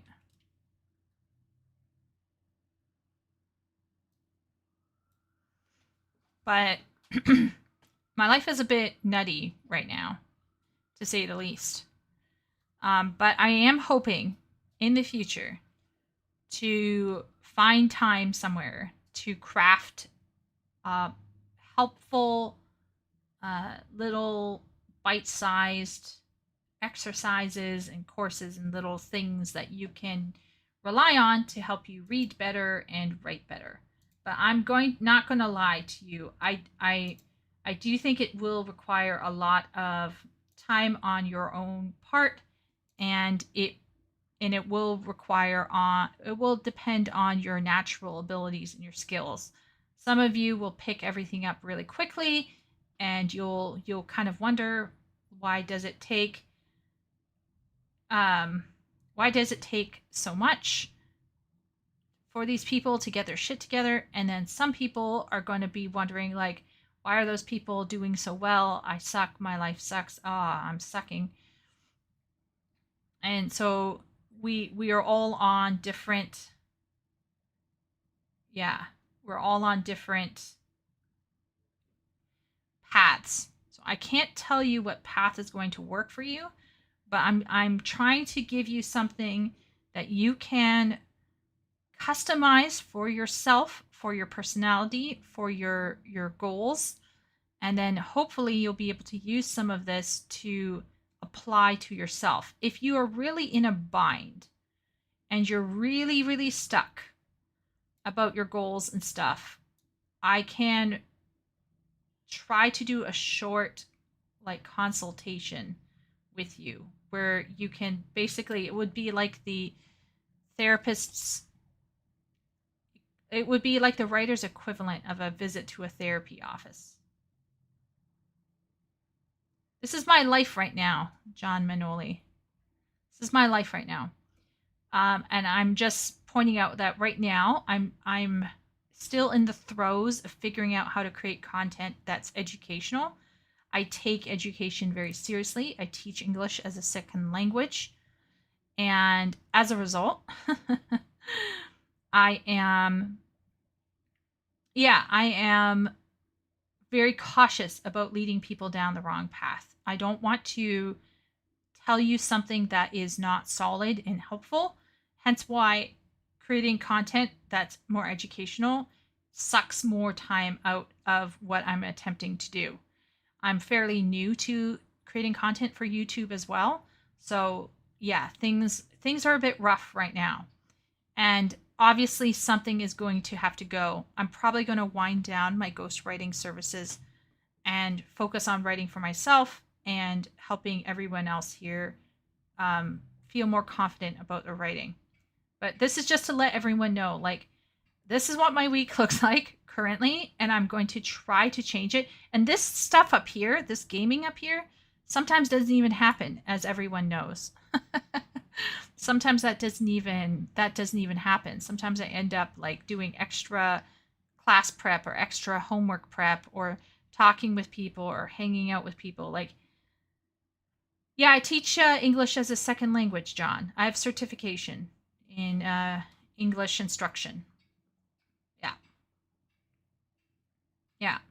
I specifically have a certification in teaching adults, but I'm currently teaching children, which is, uh,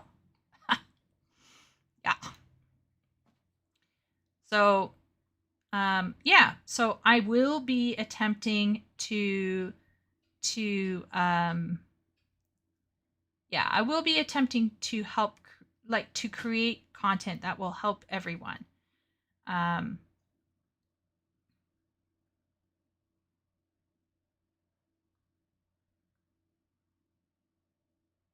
there are streaming services you can be a part of that focuses on teaching and education if that helps.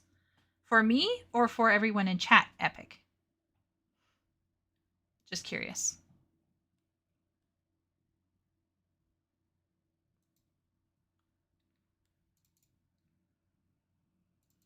I do have these videos that I'm working on. So here I have these basic videos.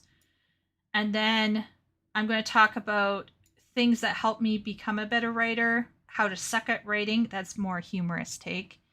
And then this is a literal breakdown of everything that we were kind of talking about in more detail. And then writing women. So I have a whole thing on writing women and yeah, other. So this is my idea folder right now. Oh, maybe we can chat about it sometime, Epic. I just don't want to offer anything that I don't feel is legitimate. How that's what I'm going to say. Like, for a long time I didn't teach ESL online because a lot of ESL online is really, really crazy.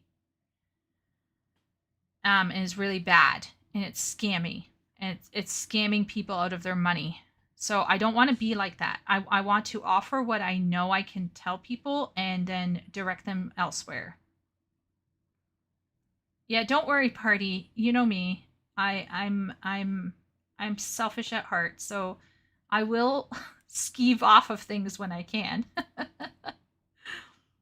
But the stress is real right now at the moment because I want to create more content for everyone, but I also need to pay rent, and that means I have to teach right now and do ghostwriting on the side. But I'm going to stop ghostwriting.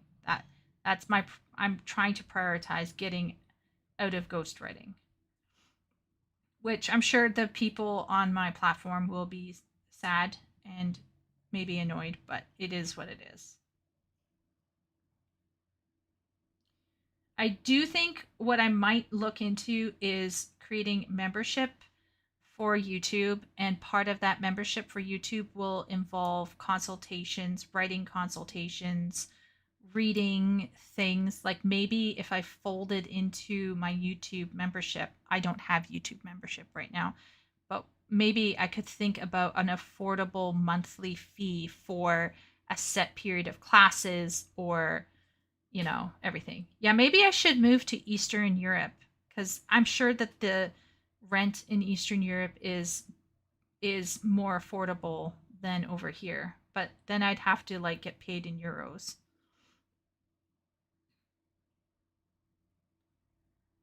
I I respect Atwood and not much more. I kind of hate Atwood. I dislike Atwood to a certain degree, but she is a strong writer. Yeah, she is where she is for reasons. I just respectfully loathe her from a distance. But I think it's just, I think I'm speaking from, like, like how you are forced to read stuff that your country creates, and there's like authors that you have to read and you just start hating them because you have to read them. 300 euros per 2-room apartment. 300 euros. What languages do I speak? I speak English. I speak some Japanese. 日本語は話すのができます。日本語が Hanasu no ga dekimasu. I know a little bit of Japanese. I know a little bit of Chinese. And that's it. Not very useful, I'm going to say. I could move to Japan, I guess. But then I'd have to take an ESL job there to keep a visa. I don't know if I want to do that. 300 euros to CAD. Oh my lord. Holy shit. Johnny, do you feel comfortable telling us what country you are living in?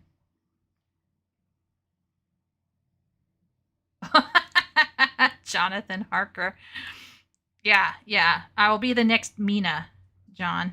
I'll be the next Mina. I'll end up in a castle somewhere in Transylvania.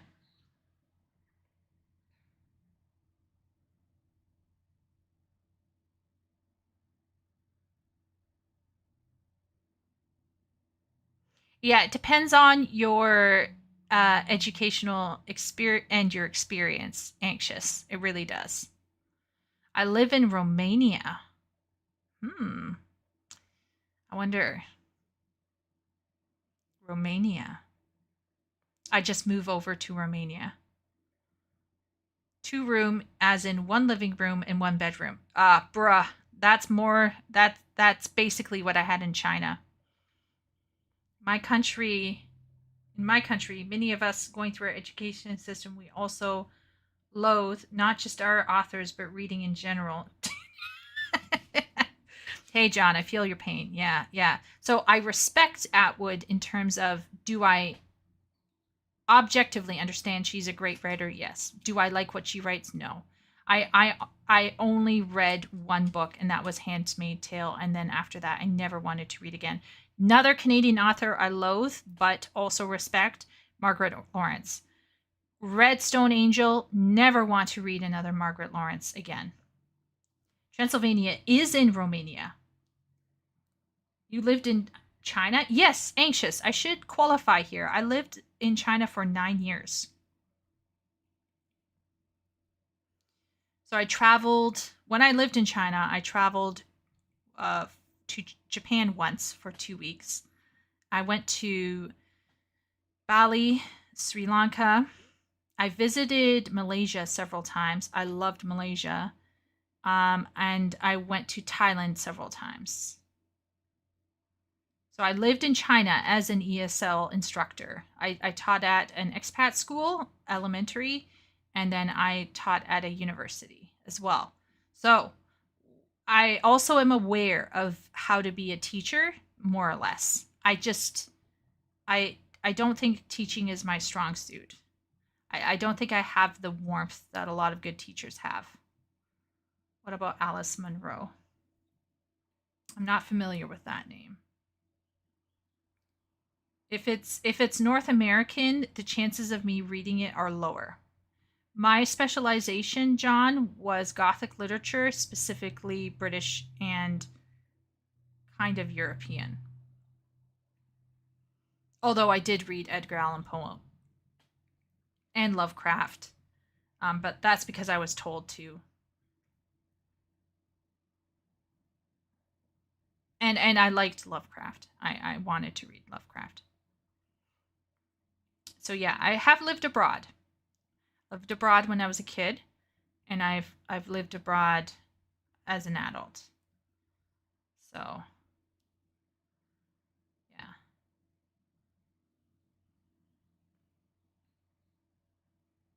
Yeah, I don't read a lot of Canadian literature.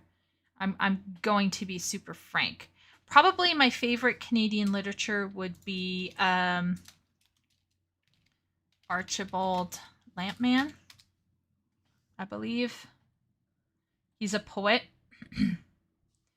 And Ellen Montgomery. So Ellen Montgomery I do like. So that would be Anne of Green Gables, Blue Castle. If anyone wants to read an interesting romance, it's Blue Castle by Lucy Maud Montgomery. So Ellen Montgomery. Who else do I like? There's a comedic writer, Stephen Leacock. Yeah, Stephen Leacock. So he writes short stories that sees the comedy of social situations, and I like his stuff. He did something called Sunshine Sketches of a Little Town.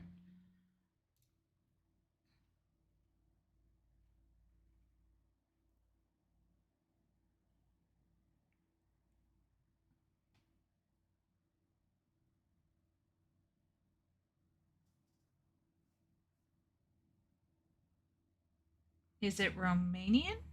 Is that what you're writing there? Is it Romanian? Epic says, just gotta say, I live in the best country in the world. It's called the United States of America, in case any of you have heard of it.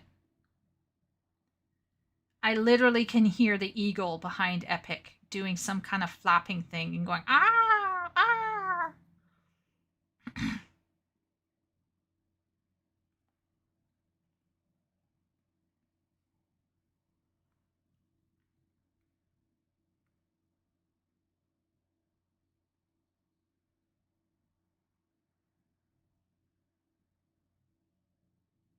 I'm going to guess that Johnny just said, yep, I'm Romanian. For some reason, I have these Romanians in my chat, which is wild into me. How did this happen? I don't know. But I'm okay with it. I'm really good. I did a voice consultation with Johnny. That would be ICS. And he has a very nice accent, I must say. Eastern European accents can be very...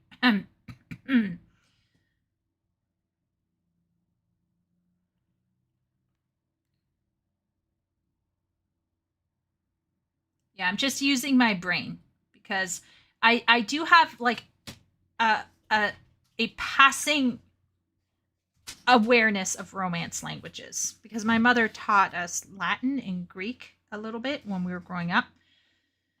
So between that and the French, because all Canadians have to study a little bit of French, between that and French, it's just like you kind of can make a guess. But like the word sunt to me looks very Latin. But anyway, cool.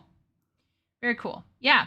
Okay, party. It's time for you and I to move to Romania. What do you say, party? Oh, Ben, don't worry. We were talking about writing. That might not have been interesting to you. We're now planning my new life in Romania. Yes, it turns out John and Johnny are two totally separate different men who happen to also be Romanian. Yeah, I'm not a fan of French, John. I've returned most of it to my teacher. Oh my gosh. Yeah, I don't like learning French. So as soon as I could, I stopped learning French, and when I went to university, I studied Japanese, and then when I lived in China, I studied Mandarin.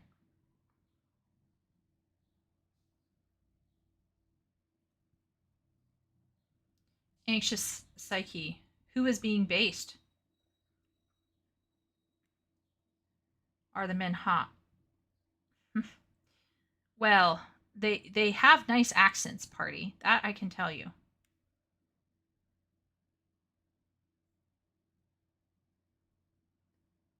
Oh, Ben just got home from work. Okay. Ben, we have a lot of Europeans right now hanging in chat. So I'm going to quickly return to our thing. Now, does everyone remember how I said we're going to do a little bit of an exercise? I'm going to change that because of time. I'm going to give homework to chat. Am I based? Anxious? Well, thank you. I try to be I want to be like Christina Hoff Sommers. I want to be a based mom, but I'm not a mom, so I'm going to be like a based aunt.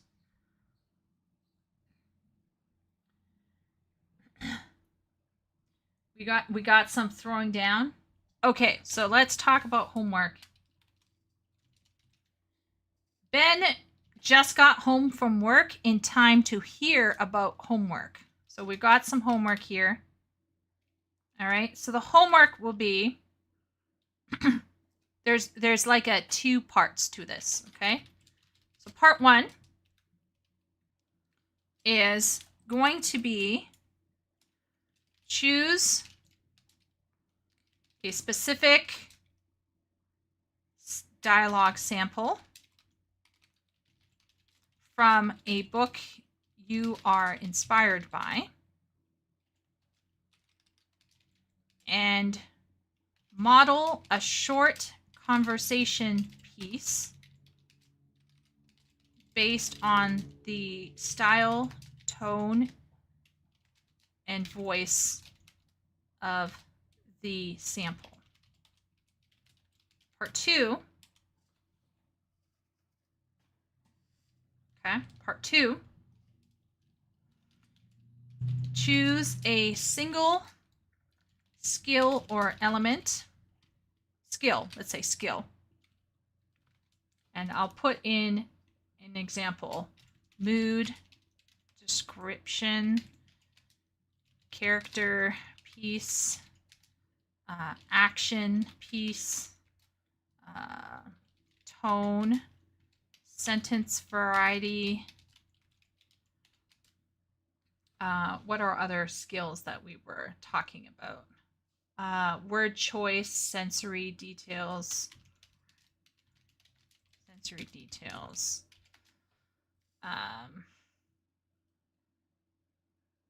Figurative language, dialogue. Break. Okay. So choose a single skill. Then examine a book sample that highlights that particular skill.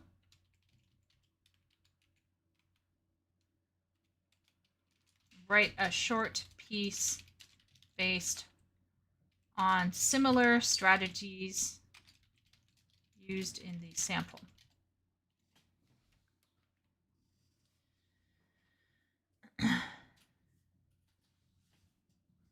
Born in England, raised in New Zealand. Oh, right. Ben is a Kiwi. Am I allowed to say Kiwi? Is that bad now? Let me know, Ben, if I just said something extremely stupid. But we call them Kiwis for some reason in Canada. Anxious thinks I'm super based. I do think I am, I would call myself a moderate conservative. So do I enjoy certain things that are kind of progressive? Yes, but I'm generally got my feet very much planted on the ground. So let's go through homework again. Choose a specific dialogue sample from a book you're inspired by. Model short conversation piece based on the style, tone, and voice of the sample. And then choose a single skill, one of those. Examine a book sample that highlights that particular skill and write a short piece based on similar strategies used in the sample.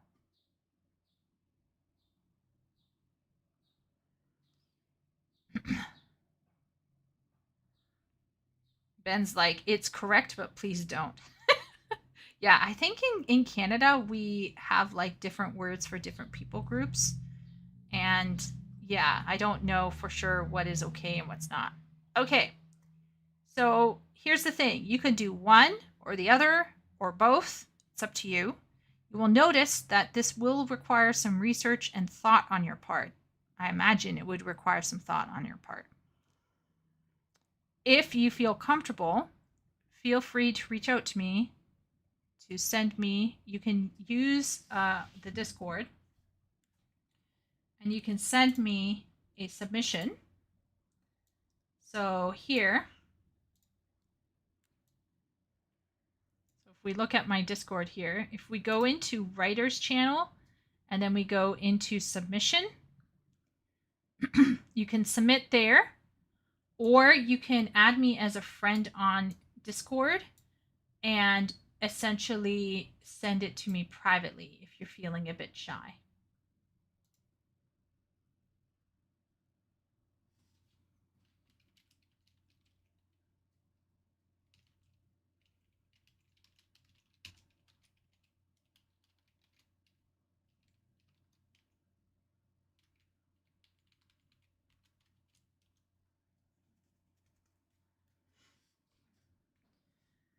Does anyone have any questions about the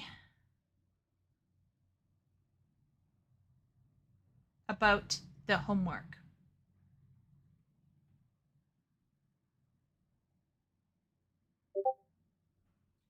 Oh.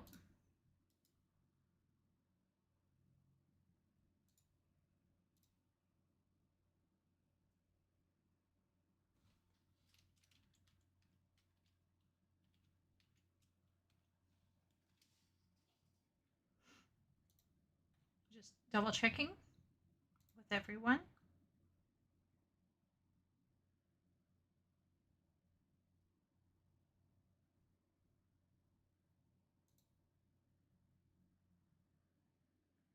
Okay, so I'm gonna snip this and I'll put it in the writer's channel somewhere. And this is a little piece of homework. You can or cannot, it's up to you, decide whether you want to get into this. I'm willing, as long as it's within reasonable length. Okay, don't send me 5 pages, right? Remember my life here. Remember my life here. It can be any kind of book, anxious. Yeah. Don't send me like triple R-rated porn. I will just click out. I need some I need people to what's the word? Let me know ahead of time what I'm getting into. Don't send me too much because I have a limited time and I promised party that I won't overtax myself being too helpful. But I am willing to take a look at some people's work who, if you want to try out writing something, anything, you can send it to me either privately or in the writer's submission channel, and I will take a look at it and give you some feedback. Oh no, Ben is stuck with speaking moistly. Speaking moistly. Keep 2 meters apart. Speaking moistly. Speaking moist. Yeah, that's a it's a thing. So if you want to, let's say you want to learn how to write nonfiction. So probably the most stuff I've written as a ghostwriter is nonfiction stuff, like self-help books, instructional books, history books, that kind of thing. But if you have written sci-fi, children's lit, if you are writing fantasy, I've got experience in that, and I can give you some feedback for that. Within reason, however, I would focus on a single thing, and look for that single thing in one of your favorite books. Or, conversely, open your favorite book and find a single thing. And say, okay, I want to do that. I want to focus on doing that one thing in this book. This is something I think is cool and I want to learn how to do it. So I'm going to practice by practicing. And when you practice by practicing, there might be times where they use a very complex sentence like what we did here. You might want to try to rewrite it entirely and model it on in your own way. Now, you may have noticed that, remember how when I was writing this, even I was hesitant, right? Like even I was going, okay, does this work? Does this make sense, right? And this is completely normal, and what you write will not be perfect. It's not going to be like, it's going to need an editor. Even like I never write something and it goes straight into being published. That's ridiculous. No one lives like that. It's going to be imperfect, so don't worry about don't worry about like imperfections. Just write something and see what happens.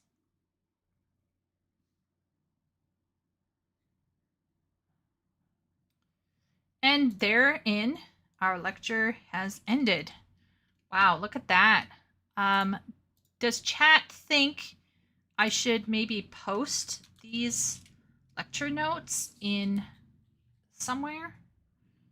Do you think, does chat want these lecture notes? Got a lot in here.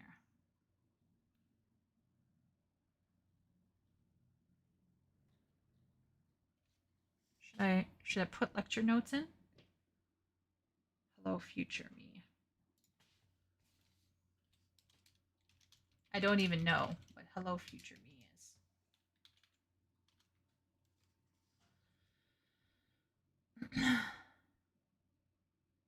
Hello, future me. It's a YouTube channel.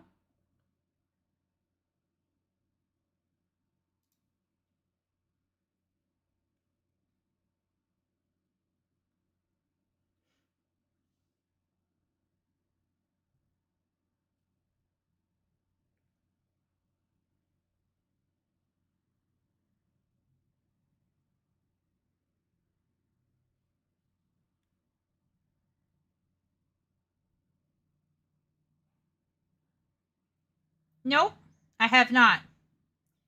But it looks like my kind of stuff. So thank you for the recommendation. Wait a minute. I subscribed. What have I watched? Okay. I've watched something in here. I must have, because I only subscribe to something that I've seen. What have I seen?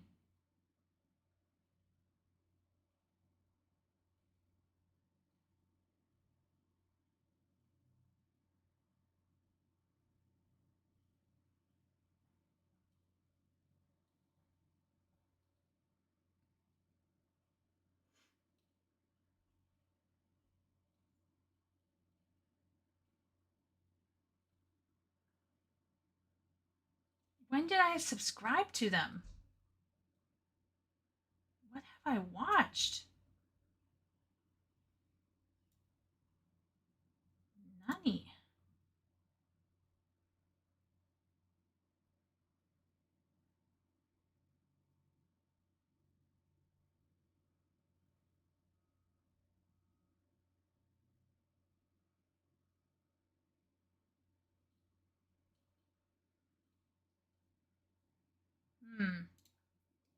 This is a mystery, everyone.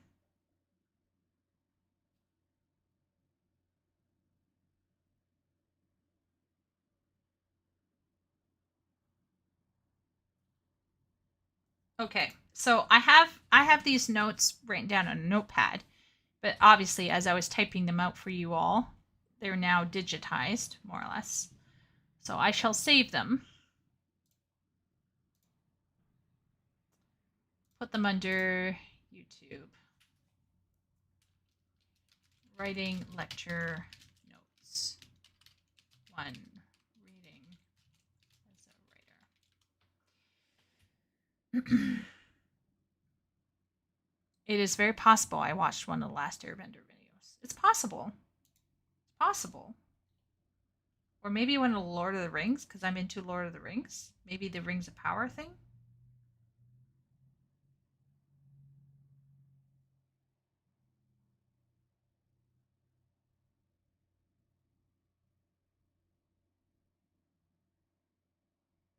Yeah. But anyway. I don't know. That's wild.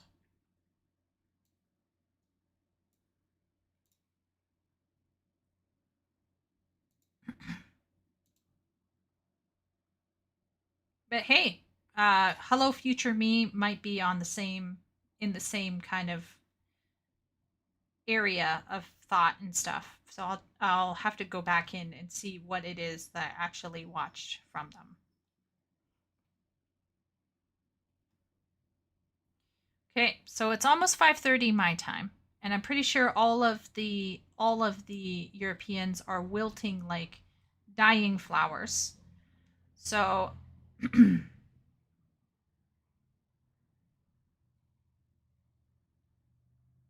Epic, is it kind of in my wheelhouse then? Like, it looks like he's covering things that, like, I would cover. But clearly he's got, like, a bigger catalog. And clearly he has, like, he has been tackling a lot of, like, taking apart and analyzing certain IPs, right? So,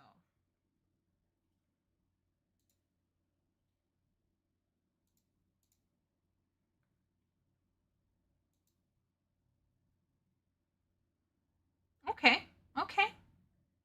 Yeah, then I'm gonna check out some of his stuff, and hopefully I'll feel inspired. What I'd like to do is be like cover more practical exercises, things like that, like create a approachable curriculum for people, uh, for both reading and writing. Um, but this is a start. This is a start today, and we have this homework for those of you who might be interested in getting some feedback. Try to keep your homework within, I don't know, 500 to 1,000 words. Like, try not to go over a few pages. In, like, double spaced, by the way, not single spaced pages. And yeah, we'll probably call it here, just because I need to check some students' homework, and I need to make dinner for myself, and I need to stop talking for a little bit. And like, I might, if I'm good and I can focus, I might hop on Final Fantasy 14 later on tonight. If anyone is on there, I'll be on there. Maybe. I don't know. We'll see what I can get done. But I'm already kind of daydreaming about relaxing a little bit. So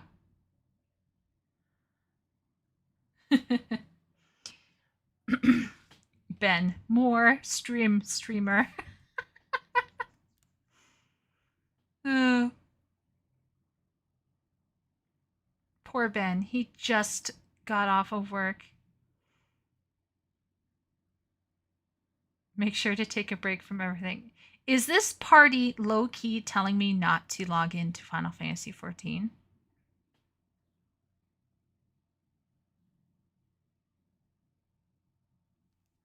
Party, you can share your feelings with us. Right, chat? Right? Party can be above board.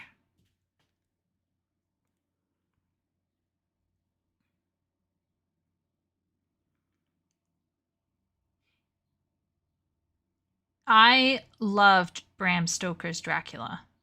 I thought there was so much there. Honestly, John, if you write something that involves Strigoi, I'd be so fascinating. Oh, okay. Okay.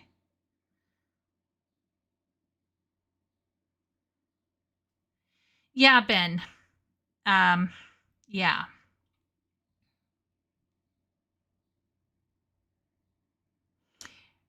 Maybe I won't like, I'm not going to stream tonight. I'm going to stop streaming at this point in time. But if I have time, I will hop on tonight and I'll play some 14. And if anyone is playing Final Fantasy 14 at that time, needs any help with roulettes or anything, I'll probably be in there. I'll probably be in the gold saucer. Yeah. I'm going to be like ticking off some boxes. But I'm not going to be doing yokai because I am waiting for Party to return home, and I won't do Palace of the Dead because I'm waiting for Party to return home.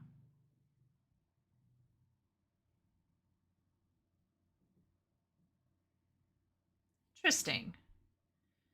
It sounds like, John, that you have a lot of ideas. I recommend having an idea folder where you just put all of your ideas in.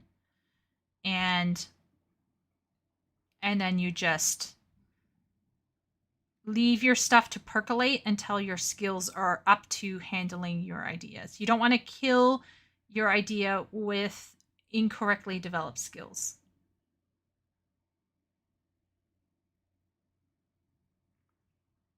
Anxious psyche. That would be fun. You think so? Good, good. Good to hear, John. That's a good start. Good start. Yeah, just write shit down. I had one friend who told me that every time she wrote something she didn't like, she threw it out. And I was like, Nani? I prefer to keep everything. Even my fan fiction, I can't take it offline. It is what it is. It represents my journey, it represents my ideas, and I can always go back and gut it for the ideas and rewrite it and make it better for next time. So that's kind of where I'm at with my own stuff. Epic are interested Catboy playing females allowed to poke their head into your cafe? Like, is it a specific space for certain people, or am I allowed to come and appreciate the moving landscape?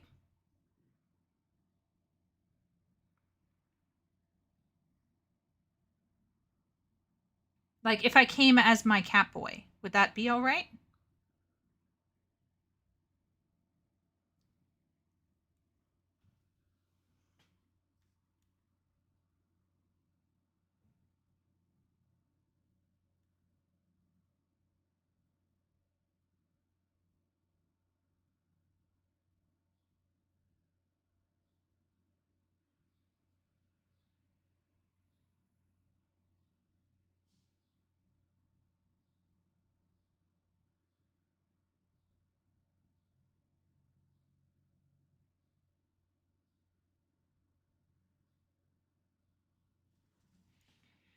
I'm starting to phase out. Wait a minute, is Coral? Where is Coral, actually? Google. Coral. FF14. Can I even go to Coral? Server.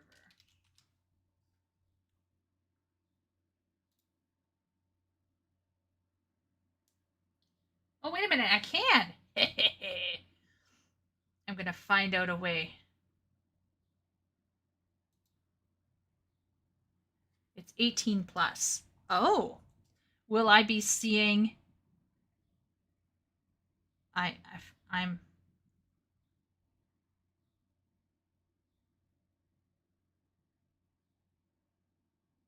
Oh, yeah. You should lean into that, John. I recommend writing all of your ideas down, and then think about what is your genre.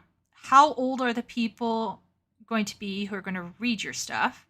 What is the biological sex? Because that will matter. Okay.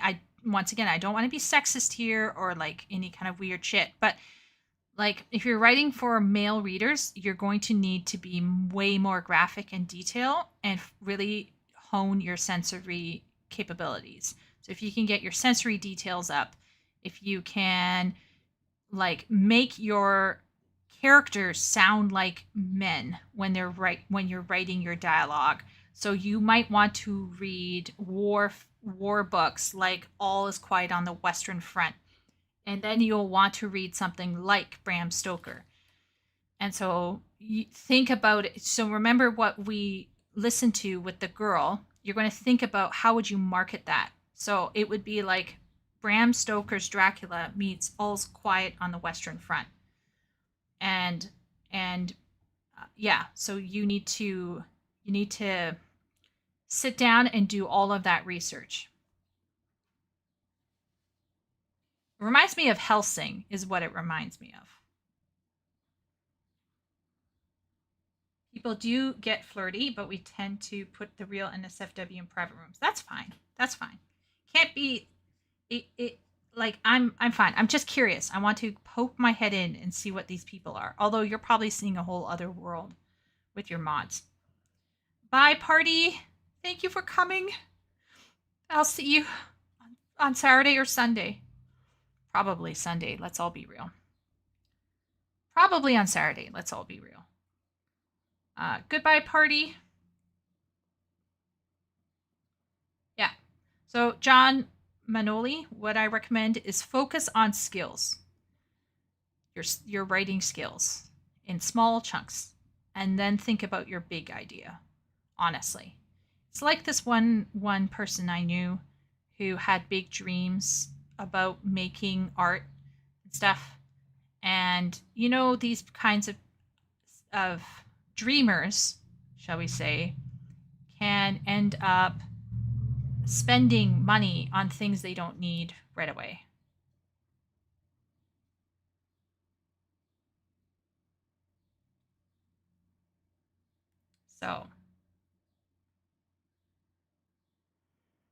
So yeah. So you don't want to like rush right into the big project. You want to let yourself in bit by bit.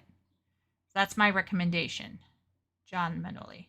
So if you do your homework and let me take a gander at your writing. Of course, you might be writing in Romanian, in which case I can't help you really. But if you can translate a little bit of it into English, then I can take a look. Yeah, John. Like you really want to think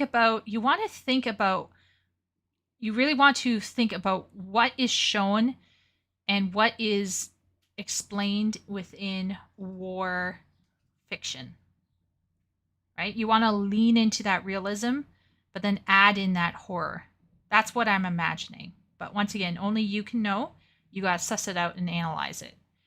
And once again, everyone, I am 42 years old. Okay? I'm an old lady. And I have been writing since I was 7. And I've been writing fan fiction publicly and getting reviews and getting feedback since 2005. So about 20 years. And I've been ghostwriting for about 3.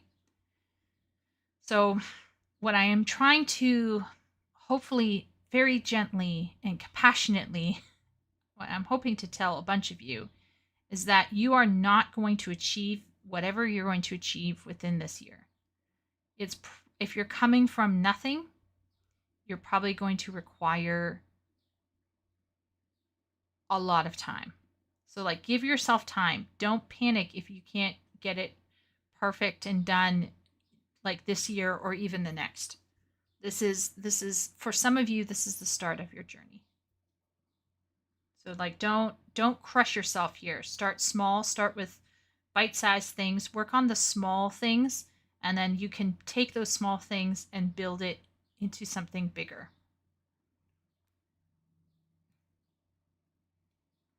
Exactly, John Manoli. Start with a novella or even a short story. Or not even a short story, but a one-shot. Not even a one-shot, just a couple paragraphs, like a sketch or a study.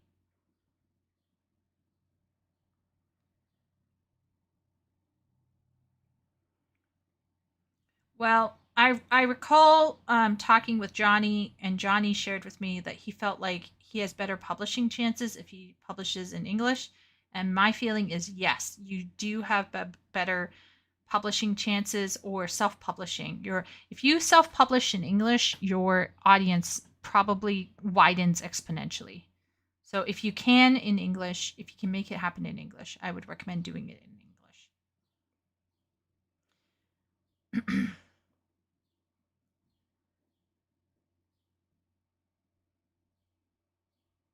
Yep, there you go. We got some readers, John Manoli. We got some readers in chat. So my recommendation is get into the reader channel as well and bug anyone who's in the reader channels to give you recommendations for what they think would fit fantasy or horror war fiction.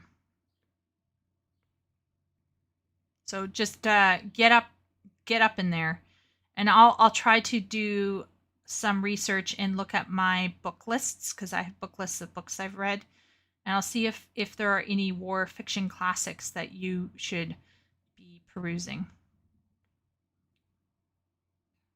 But I approach game development the same way. So when I'm practicing my game development, I don't try to make a full-fledged massive game. So one of my first games I developed was about moving objects Another game I developed was about saving and loading files using JSON. Some of my stuff was focused more on high score tables, figuring out how to make a high score table. So, yeah.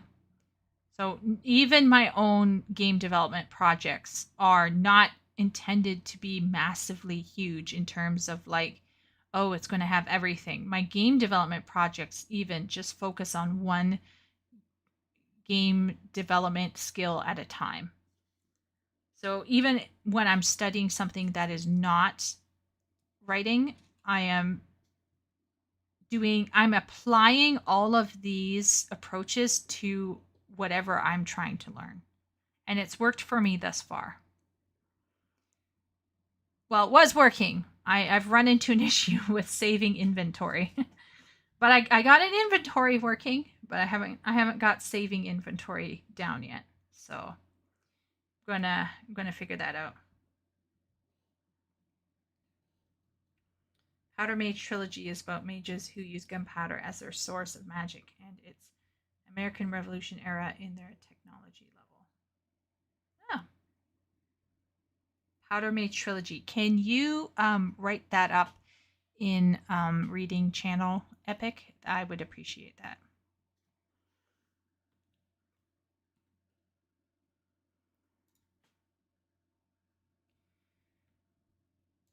So we learned a lot today. We've learned a lot. I have not doxed myself, as far as I know, on this stream. I may have partially almost doxed myself on my last stream, so it's currently unlisted. But once I figure out how to fix that, I will I'll relist the stream, or I'll like re-upload parts of that stream. Sadly, it's not public right now. But this stream should go up right after we finish here, and anyone who came in late and wants to be here painful bit by painful bit, you can go through it, or you can probably wait about 12 hours, and hopefully within 12 hours I will have a kind of chapter breakdown of this stream.